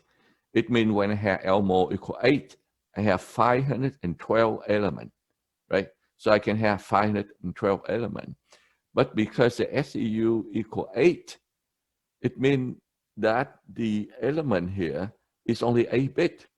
and 8-bit can only address 256 elements. And so basically, if that is the case, then I cannot use the VR. I cannot use the VR gather instruction for SEU equal 8, right? And here elmo equal 16. Right? So that become a problem because this index here VS1 can only address 256 and I have 512. And so you have this second instruction, VR gather I16. It means IS1, VS1 is 16-bit, right? And so you'll be able to basically address all the VR gather for the case that it is too big.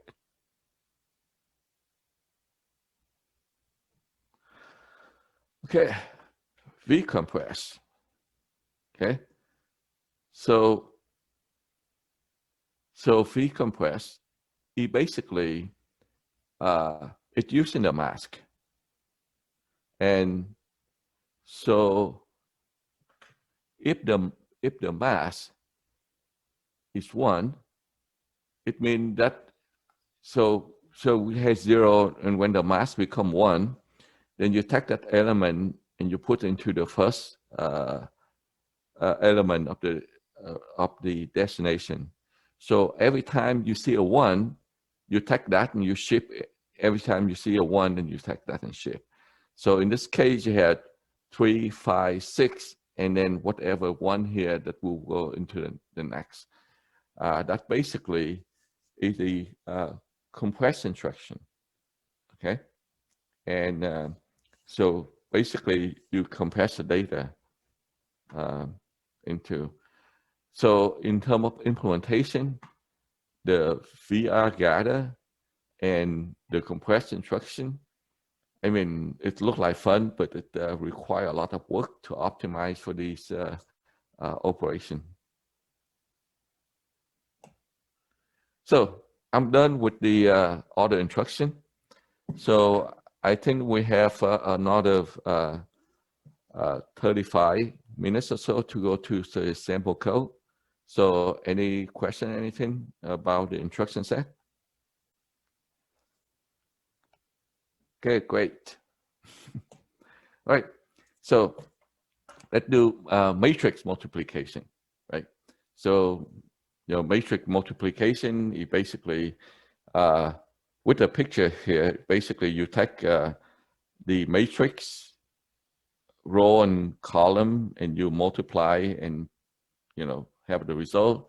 And so basically this loop here is basically say you multiply and accumulate and then have the result C0 and write the result data back.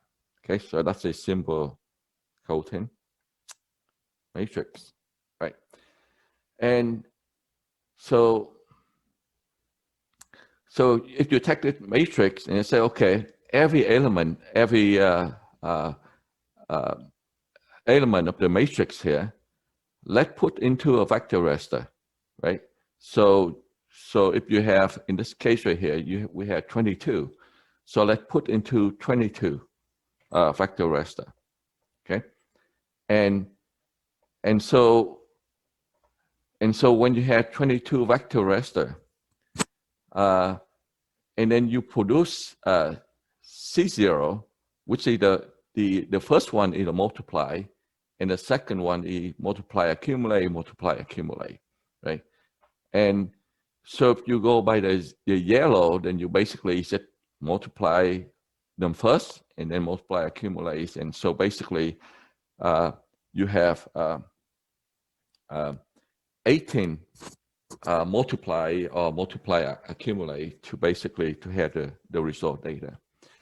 And so each one of these in a 32-bit. And so each vector raster has 16 elements. So if you put them into the vector raster and you do this, then you can do 16 set of matrix can be operated in parallel. So it's pretty straightforward, right? Okay. So yes. So basically, 16 matrix can be done in parallel, but now you had to get the data to put into there. So for example,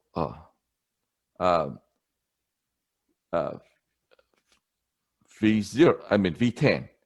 V10 basically had the first element of the matrix,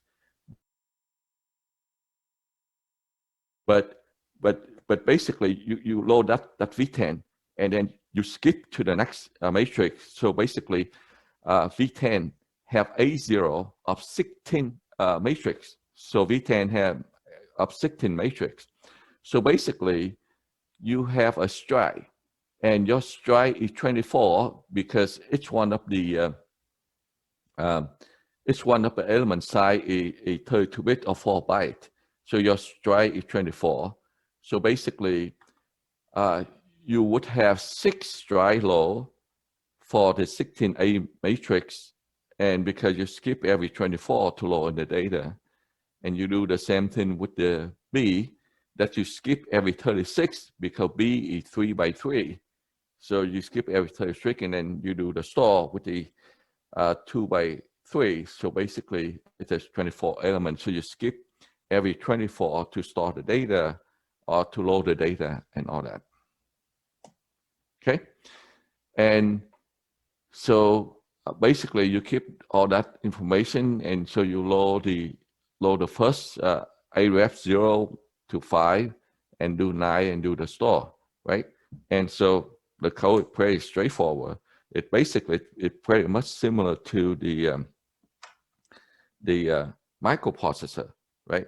Where you have single data. For the single data, you do the same thing, but here you can do 16 at a time instead of do it 16 times. You go to the loop 16 times. You actually do it once here, okay? And so what is the number cycle it takes? So basically, you had to access 32 byte catalyzed size. I'm assuming that the A matrix are all in consecutive memory. So the A matrix had a base address, and it keeps all the A matrix together, and the B it keep all the B matrix together, and the C it keep all the C matrix together. And so you require 12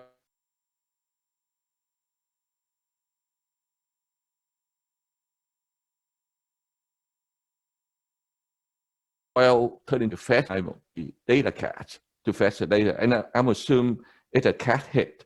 So to make things simple, everything is cache hits in the cache, you fetch all the A ref, B ref, C ref, and then you do the multiply. The multiply, it takes 18 clock cycle because it can be hit, and the rest can be hit, can be overlapped with other things.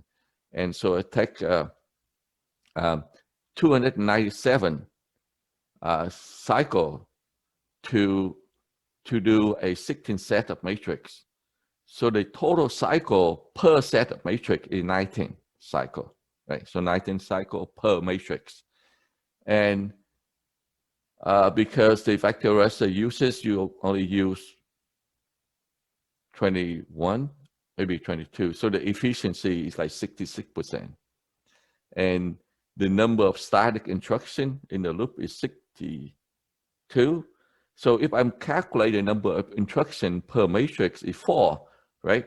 And if you want to use this to compare to the microprocessor, it's a big deal, right? Because only 4 instruction per matrix. And so it's a 16x performance at minimum in comparison to the scalar code, right? So now I want to look at it from a different point of view. Say, I call this a unit low coding style, right? And so we still had the same raster length of 512-bit, SEU 32 and all that, so it's still the same. So you have 16 elements. So if I use elmo equal 4, then I have 64 elements. I use elmo equal 8, and I have 128 elements, right? And so say, if I look at the A ref or the B ref per matrix, right? Then basically there are 6 elements per C or 6 elements per A ref. And now if I say I do 10 set of matrix, then I have 60 elements, right? And 60 elements fit into the 64, right? So if I'm doing it the other way, I look at, do one matrix at a time, or I do 10 matrix at a time, then I have 60 elements here, and that fit into here. But for the B ref, it had 9 elements. If I had 10 sets, then it had 90 elements. And for 90 elements, I need an elmo equal 8 in order for me to fit in 90 elements, right? So again, I'm assuming that the data are 10 consecutive B matrix and 90 elements. So what happened is I can do the LE, I can do the VLE for 90 elements. Because what happened, I set VL equal 90, elmo equal 8. I can load in 90 elements into that, okay? And I can do the address increment. So basically I do 10 set at a time. So I should increment. So next time I go back to the loop, I have the correct value here, okay? So what happened is after I'm doing that, I want to change to the elmo, I train the VLAN to 60 here, and elmo still at 8. Then I do the VR gather and all that. And so what happened is I want to structure based on this map that you show before. I want to structure the element that start from 0, 1, 3, 0, 1, 3. So basically I'm using the VR gather to set up the data 0, 1, 2, 0, 1, 2, 0, 1, 2. So I can set up for the B element, and then I set up another set for 3, 4, 5, 3, 6, 7, 8. So that's what I want to do, is to set it up using the VR gather to rearrange the data. So the difference here is I do the unit law and I rearrange the data within the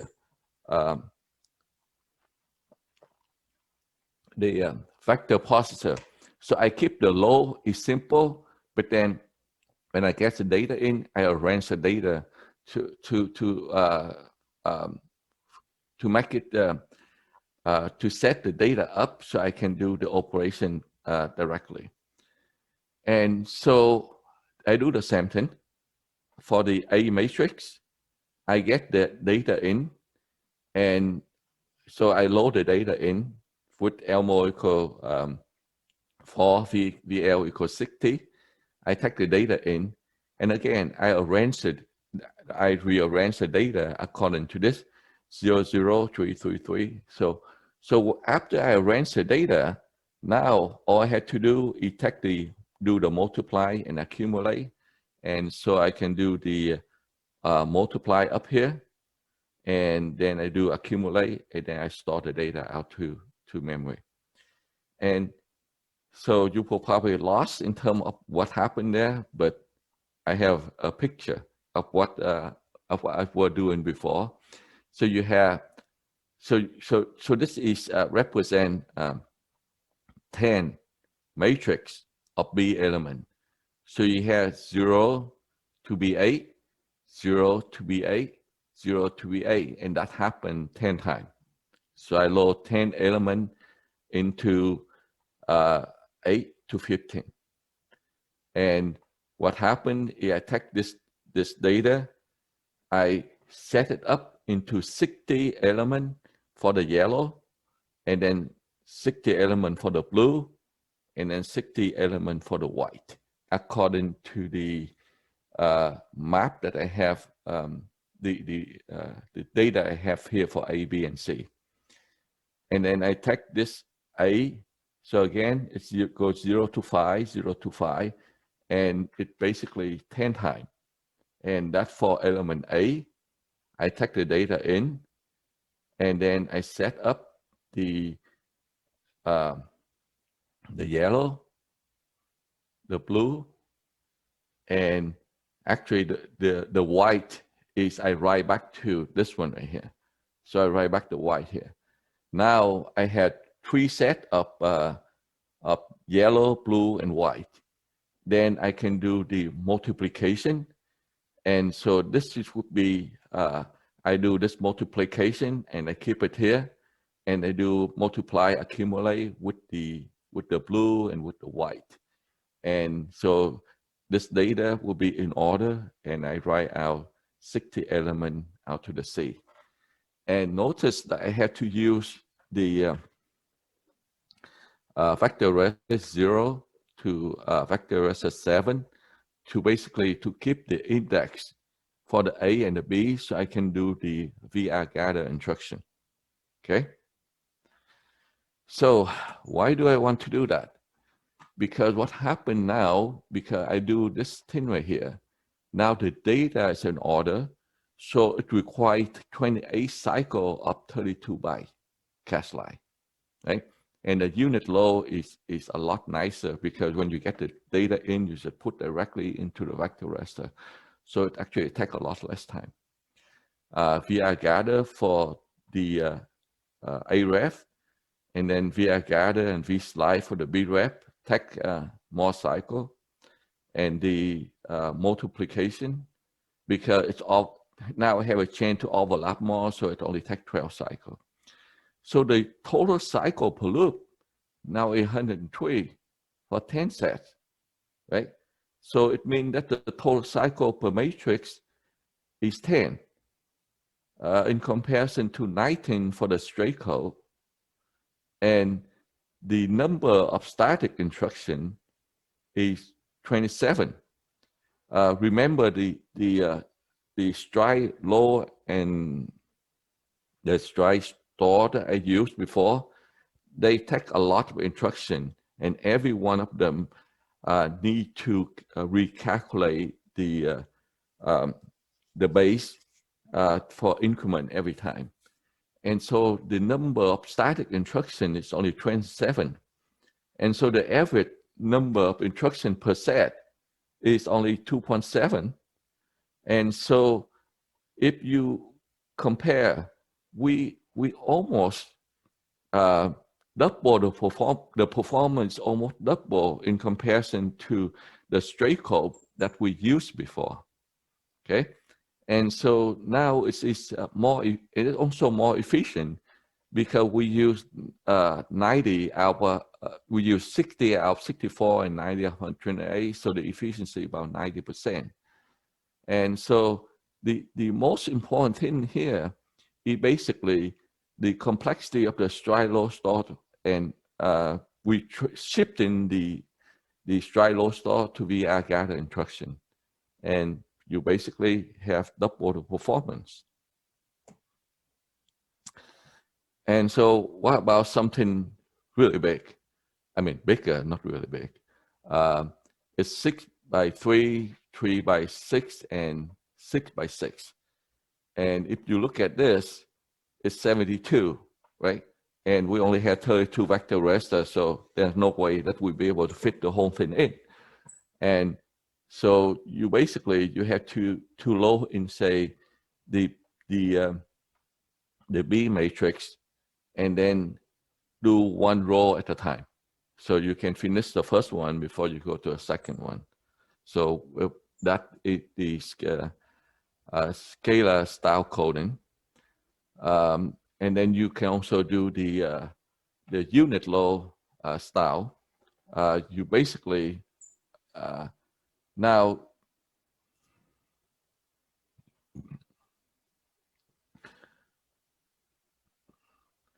now if you look at the elmo equal 2, you have 32 elements. And the A and the B use 18 elements. So yeah, so it fit in there. And for the CREF, it's 36. And so for elmo equal 4, then it will fit into 64 elements. And so what the limitation here is that you can only do one set of matrix per loop. So only one set. The other case, you still do 16 set of matrix at a time, but you only produce the one row of result at a time. Okay, and so you do everything like similar before, that you basically load data and then do VR gather to set up, and then do multiply accumulate to produce the result. And then here you use more vector raster for the index and more vector raster for the A and the B index, because there are 16 elements now. So you use a lot more index.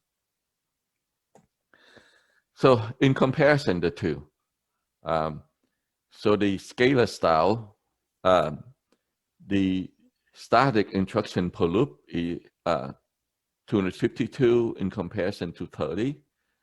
And the total cycle is this instead of 20. Well, all this number you had to divide by 16. Wait. Yes. So anyway, and so the number of cycle per matrix is 79 instead of 22. So in this case, it shows like a 4x improvement in performance when you go to a larger matrix. So the gain in terms of performance is significantly more. And in this case, the efficiency is a lot lower, because what happened is when you look at here, it's only 18 out of the 32 possible elements, and you only use 36 out of 64 possible elements. So the efficiency is actually pretty low. But if you have some other matrix like 6x4 or 6x5, the efficiency will be better. So basically, the lesson learned is that when you have a coding, look to use a unit load store first. Should be your first option to use. Okay, 15 more minutes. And so we have some sample code.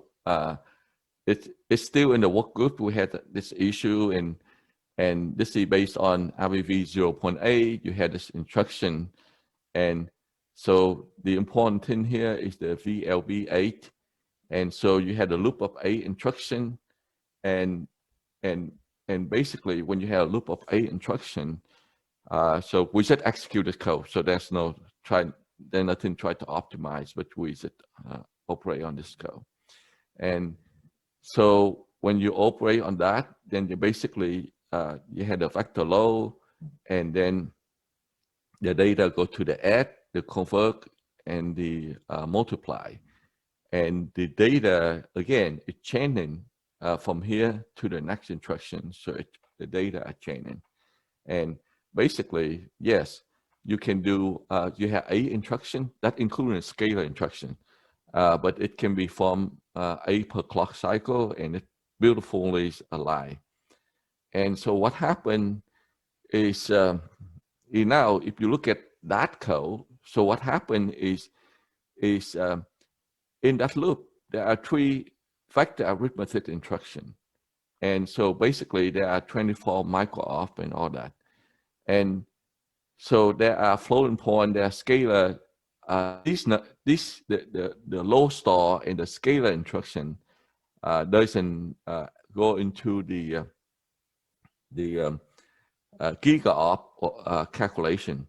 And so you look at that loop, the performance is 64 GOP, or basically 48 clock when SCU equals 32, or 96 when SCU equals 16. Okay, and sometimes you have to unroll the loop, and you can actually improve the performance if you go to VLAN equal 1000 bit.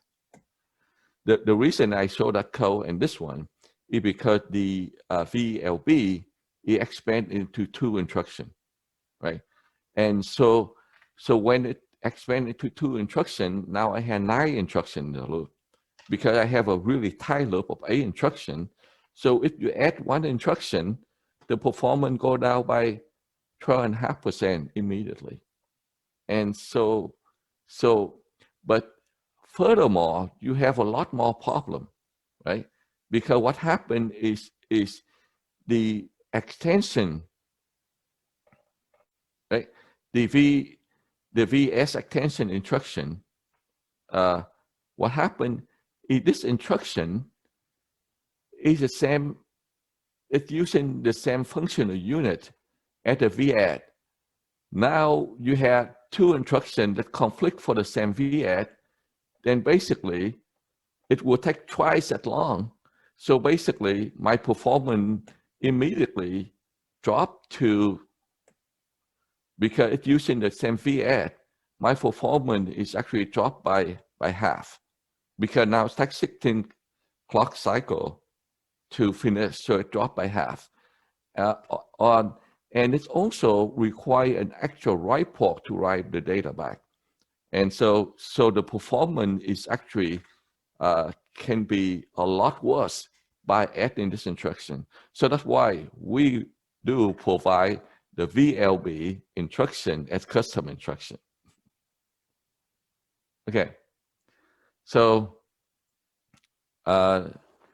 now I'm going through, I guess I have about 10 minutes to talk about the Andes vector processor. And so we implement it, and so we had the size, the VLAN can be 128 to 512 bit, and it's actually very scalable, and it's also low power in area, and it out order execution. So it already, the performance is basically almost maxed out in terms of the vector processor execution. And so if we increase the VLAN to twice, it can double the performance also. And the simplicity, it's one of the most fun projects I work on, because it's we finished the design in less than, well, not less, but in 9 months. And so it's a complex out order with, VLAN equal 512 bit, and we finished it in 9 months. And so modular design, and so it basically it's part of the Andes V5 architecture, and so it has caches, and it do the unaligned, and it allow up to 16 non-blocking data access. Okay, and the top one is a pipeline of the CPU, and then the VPU. The VPU is actually started after the retire stage of the CPU, and there's a ACE pipeline for custom instruction. And because load store is important, the VPU actually had 3 buses going to the vector processor. One is directly from AXI, one from data cache, and one from custom memory. And so if you look at the performance, it basically it's in comparison to a processor, the performance is significantly higher. In some cases that you have matrix multiplication, it's like 57x, and you can tell that I show how to make that and optimize in the design. And so comparison to basically ARM, the this is Neon. They only have 128-bit, and we have 512-bit. And yeah, we have elmo, and so that's the important difference between vector and SIMD is that the chaining, and also in terms of the elmo, that we can increase the size. And this one, yeah, this is basically the Helium architecture. Is actually a vector processor. So the CM here is actually a vector processor, but only 128 bits in comparison to what we have. And so the chaining happen here is because the SIMD it half the width of the vector length. So when the SIMD half the width of vector length, so chaining is allowed. Yes. So we also have custom instruction, has streaming port that doesn't have it in other architecture. I want to ask a question. Yes. Regarding streaming ports, so can you give a little bit more explanation regarding to that? Oh, it's basically a private local memory, and so we have custom instruction to go to streaming port, but the custom instruction it basically have exactly the same flavor as you would have with the regular vector store instruction. So it basically, the format is basically the same, but it instead of getting it from data cache, we just add the thing, say that okay, these instructions actually get it from the custom memory, which is come from a local vector memory. And so it's basically you have a local local memory that tightly coupled to the vector processor, where the data cache can be used for other things. So. And also, I have a question regarding this vector registers. So in this Andes NX27V core, you have 32, and it happens to be the same in the ARM processor as well. But why does it need to be exactly 32? Is there any architecture limitation, or is it? You mean the vector raster? You mean the vector raster number here, 32? Yes, that's correct. Oh, that's you mean this number? Yes. Oh, that's defined by the ISA. The ISA defines 32, so you have to use 32. You have no choice. So if like the ARM instruction set defines the earlier version, they define 16. So there are 16, and or the x86 define 8. Then you have 8, so you don't have any choice. So this is the architecture raster that defined by the ISA. Thank you. The same thing that here and here though. So okay, so this is a fun comparison because there's a Fujitsu 64FX and I think it's one of the top 10 high HPC processor thing that in the world or something, but they were saying that a hot chip, and it had the same SIMD and the same SIMD and the same bus width. And so in terms of the same technology and all that. And so the sustained performance, we are 96, and the peak performance, we are even high. And for the core, because this is what they show for the SoC level, so we just scale to that and we say, okay, if we had a 48 core, what happened? Then we have about 4.6 teraflops, and the memory bandwidth is significantly higher. So, right. This memory bandwidth is expressed in terms of gigabyte per second, or is it? Yes, it's right here. Yes. It's right here. Okay, thank you. Gigabyte per second. Yes. So basically, they I mean, it depends. So this is depend on the implementation, right? So from Fujitsu, they have multi-core, but they narrow down in terms of, muxing out to a smaller thing. And here it's probably not a fair comparison because we don't mux, we do not mux it now. We should have them all directly go to memory. So it's probably not a good comparison in that case. So. And we have a processor for real. So there's a die size, a frequency, worst case, and a process. And we do have development tool, compiler, assembler, debugger, and then we have a AI compiler to LVM. There's a pipeline viewer. So this is a very powerful tool. This is a simulator. It's a near cycle accurate simulator. And so it's very, if you have a factor processor with a very complex in terms of implementations, and if you want to find out what is your performance and the bottleneck, why and what happened and all that. So you have two views. This is the view, the overall view, and you say, oh, well, how come the performance is low? You can actually zoom in and click it, and you can see the pipeline view and see what happened to the instruction.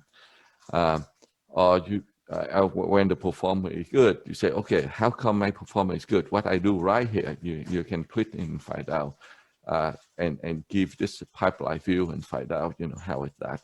And so this is show the instruction and the pipeline, but it's actually the clarity actually provide a lot more information, like a resource. It also show you the vector instruction queue. What are the instructions in vector queue? If they store, how many instructions in there, and it has some different color to indicate that there's a store, and then it gives you the view of the load and the store data and all that, and resource uses in the processor, and you can actually trace. Say, okay, if I store because I don't have this sort operand is not ready, you can click on that and it will trace out to find out what is the cost of that store on the source operand. And then in summary, we are the first RISC-V vector processor in commercial, and it has been shipped to customer. It's really high performance, and I think I think it's probably the highest vector processor performance at this time. I mean, including all the instruction set. And so you have a powerful tool for the performance optimization. And so, and we do have custom extension to, basically you can have your proprietary hardware accelerator. We don't need to know what it is. It tell us, in terms of the interface, what you need, and then we can implement that. And so basically, just a quick question. So this vector processor can be only used with the RISC-V, or is it possible to use it with other architectures like x86 and ARM? No, it had to be RISC-V because this is not an independent one. It had to be part of the processor. Mm-hmm. And so with which processor you are using it with currently when you are shipping to your client? Right here, the Antares V5. Okay. The Antares V5. So this is it. We had to use with the this vector processor. Yeah, and there's we had to use with that vector processor, and so I'm glad you mentioned it because right now this processor is a single issue in order. A single issue, and we just recently introduced the next generation CPU, which is a dual issue. And we would have the VPU also integrated into that in the sometime next year. Yes. Okay. Thank you. All right. Any other questions? I have a question, Carol. So just wondering, like you're saying is out of order, do you still do the register renaming and you have a reorder buffer there too? No. Okay. So that is a innovation that we have on this design. It is out of order, but we do not use any temporary rest at all. So no Raster renaming, no reorder buffer. And so we have an algorithm of how to do that. And basically, we have a bunch of patent file on that technique. And so it's probably the first ever, out of order vector processor or any processor that implement without any Raster renaming or reorder buffer. And so it's really good for our PPA but the most interesting thing about our innovation is that it's very, very simple to implement. So it's out of order, but it's simple to implement, and it's scalable also. And so we are really happy with that. And so it's our advantage. And so I think it gets the one of the best PPA out there. Okay, thank you. You're welcome. So just a related question. So are you shipping like the complete system as in like some kind of server with the processor and the this vector processor, or is it just only the vector processor? So we are IP company. Okay. So we IP company. So people actually integrate our processor, like even in the the processor without VPU, they are IP, and people normally integrate it into their system, and it's not like like Intel, where you sell the processor that you put into the PC or like something like that. So this is actually, yes, but the question here is if someone wants to like take it and test it as like a physical product, how can we do it? Is it like somehow available, the hardware thing, if we want to like get it physically and use it? Yeah, so that's what we have. Somewhere here. Okay, hold on. So we have this. This tool is actually very accurate, and so if you want to evaluate your software, whether it's feasible and all that, and basically, by the way, all the customer that using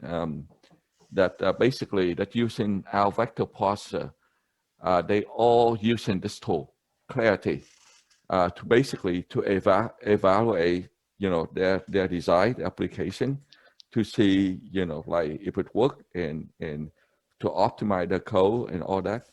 And we do ship the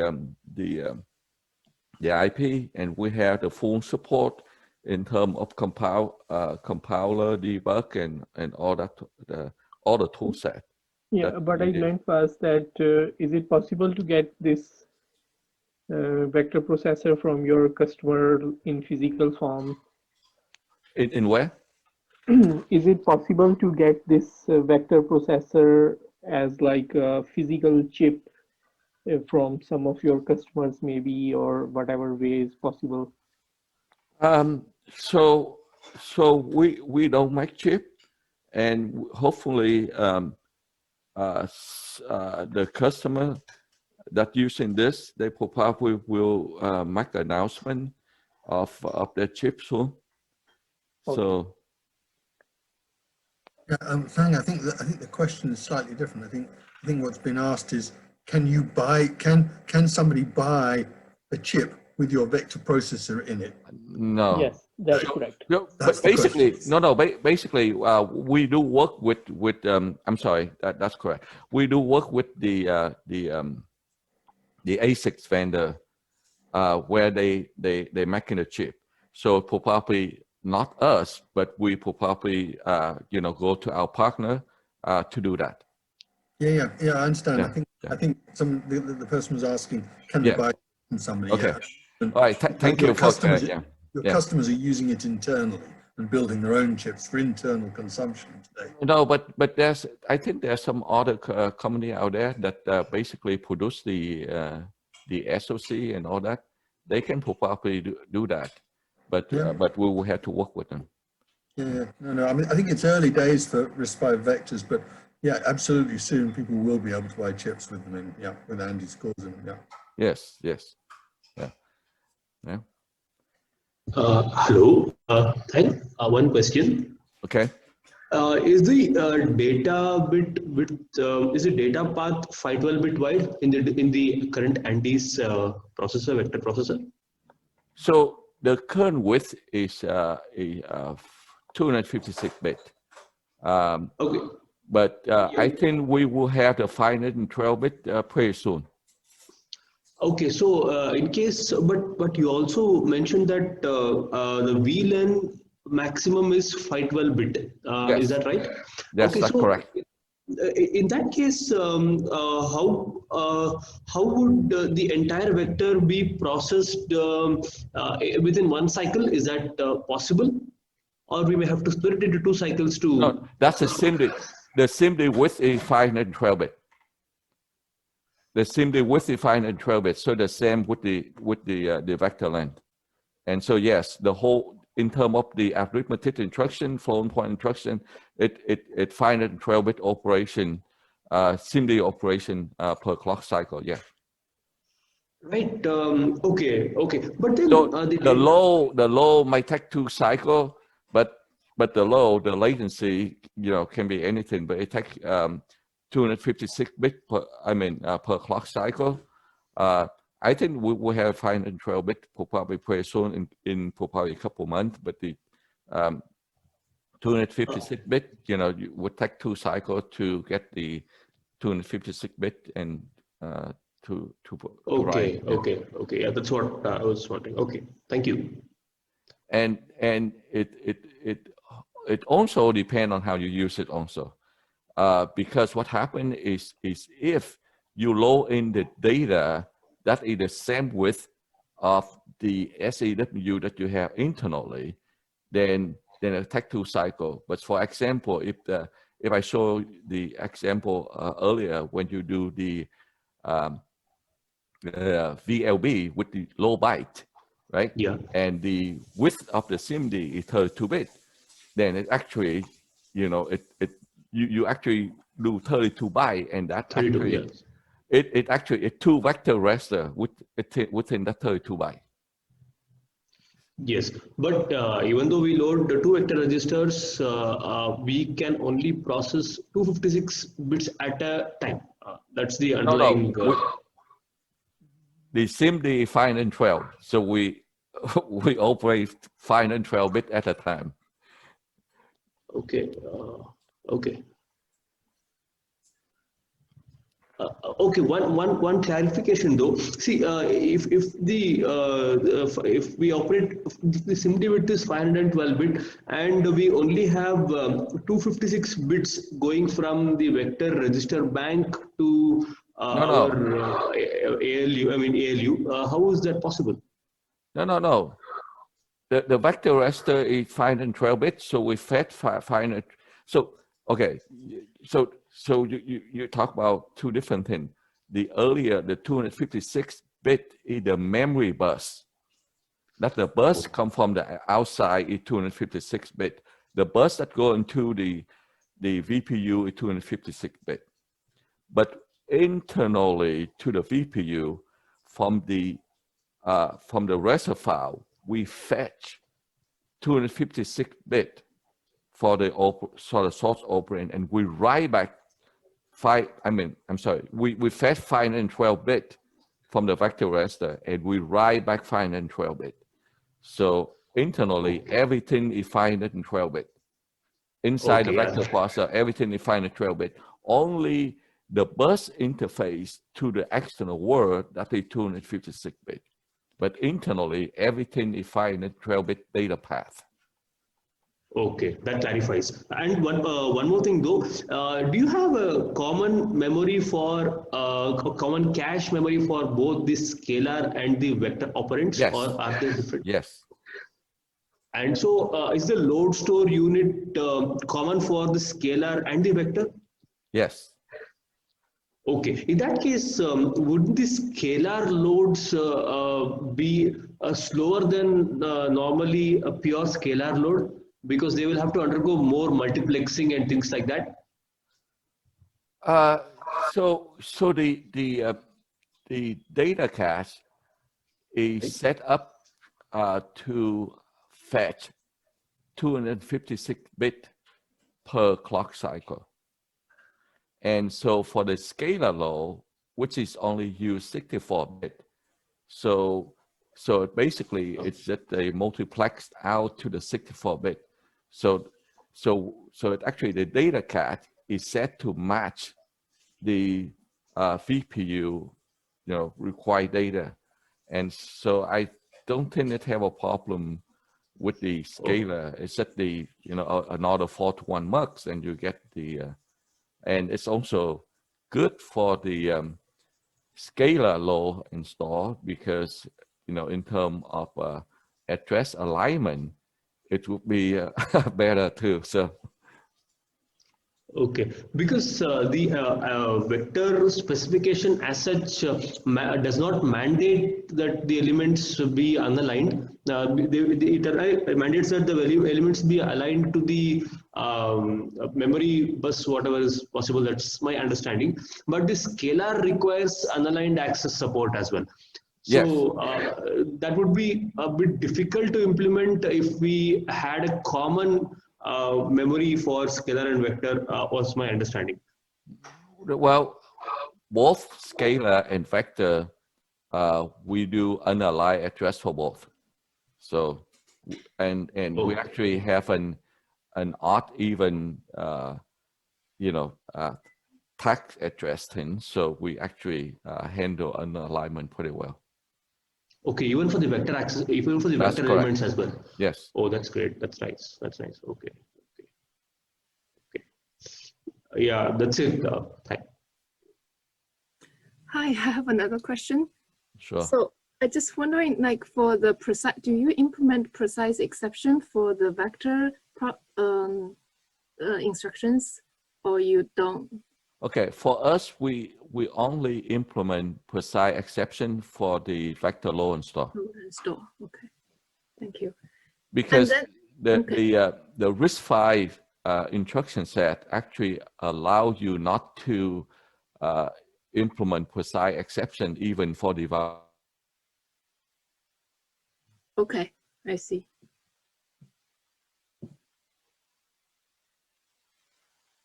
By 0, and because most of the application are embedded, so even divide by 0 is not a big deal, or even for ML and AI application, divide by 0 is not a big deal.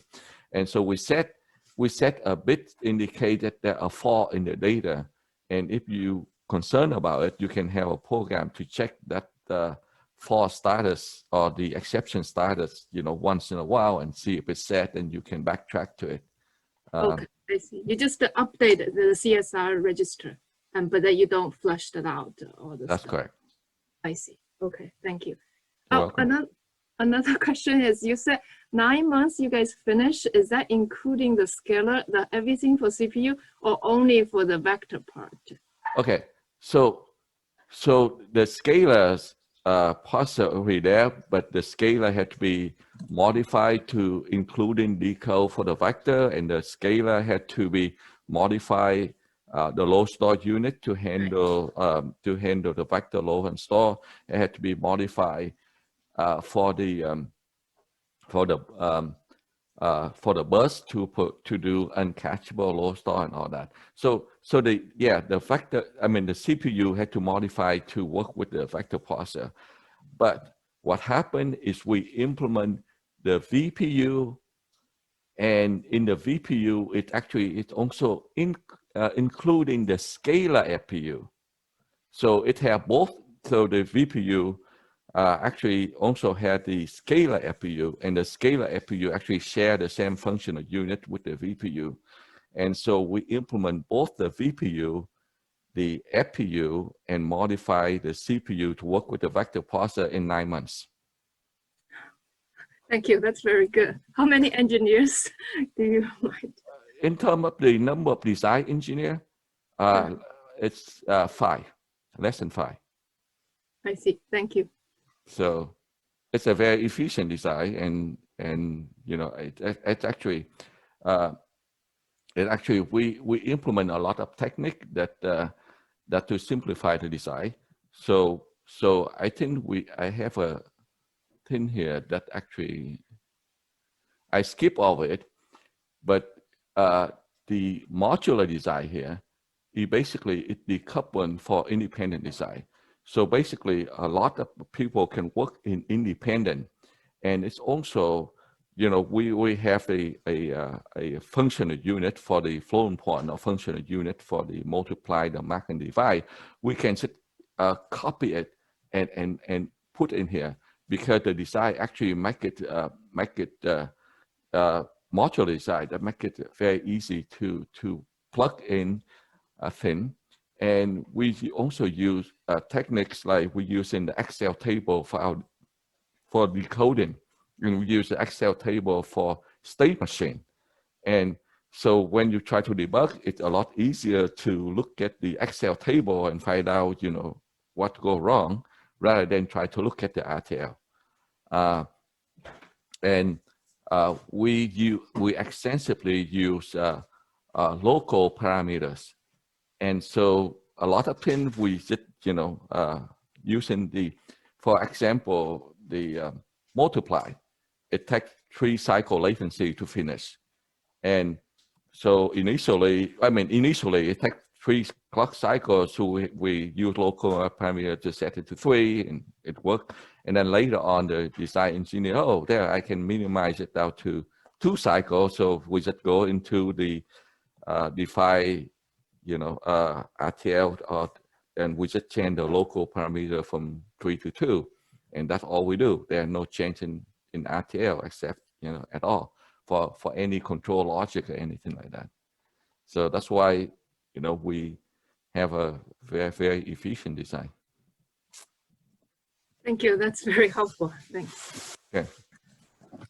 Wonderful. Well, at this time, we are a little bit over, which is great. We've had some great questions come in, so no worries there. I'm glad it's always great to see our attendees participating with our speaker and learning new things. So at this time, is there any final thoughts or questions?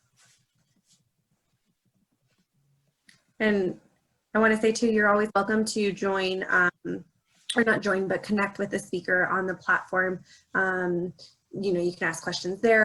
Also, the session will be available on demand early next week. So any final questions or thoughts? Thank you, everyone. Yeah, wonderful. Thank you so much. Thank you. All right. Bye-bye. Thank you. Thank you very much. Thank you. Thank you. Bye. Thank you.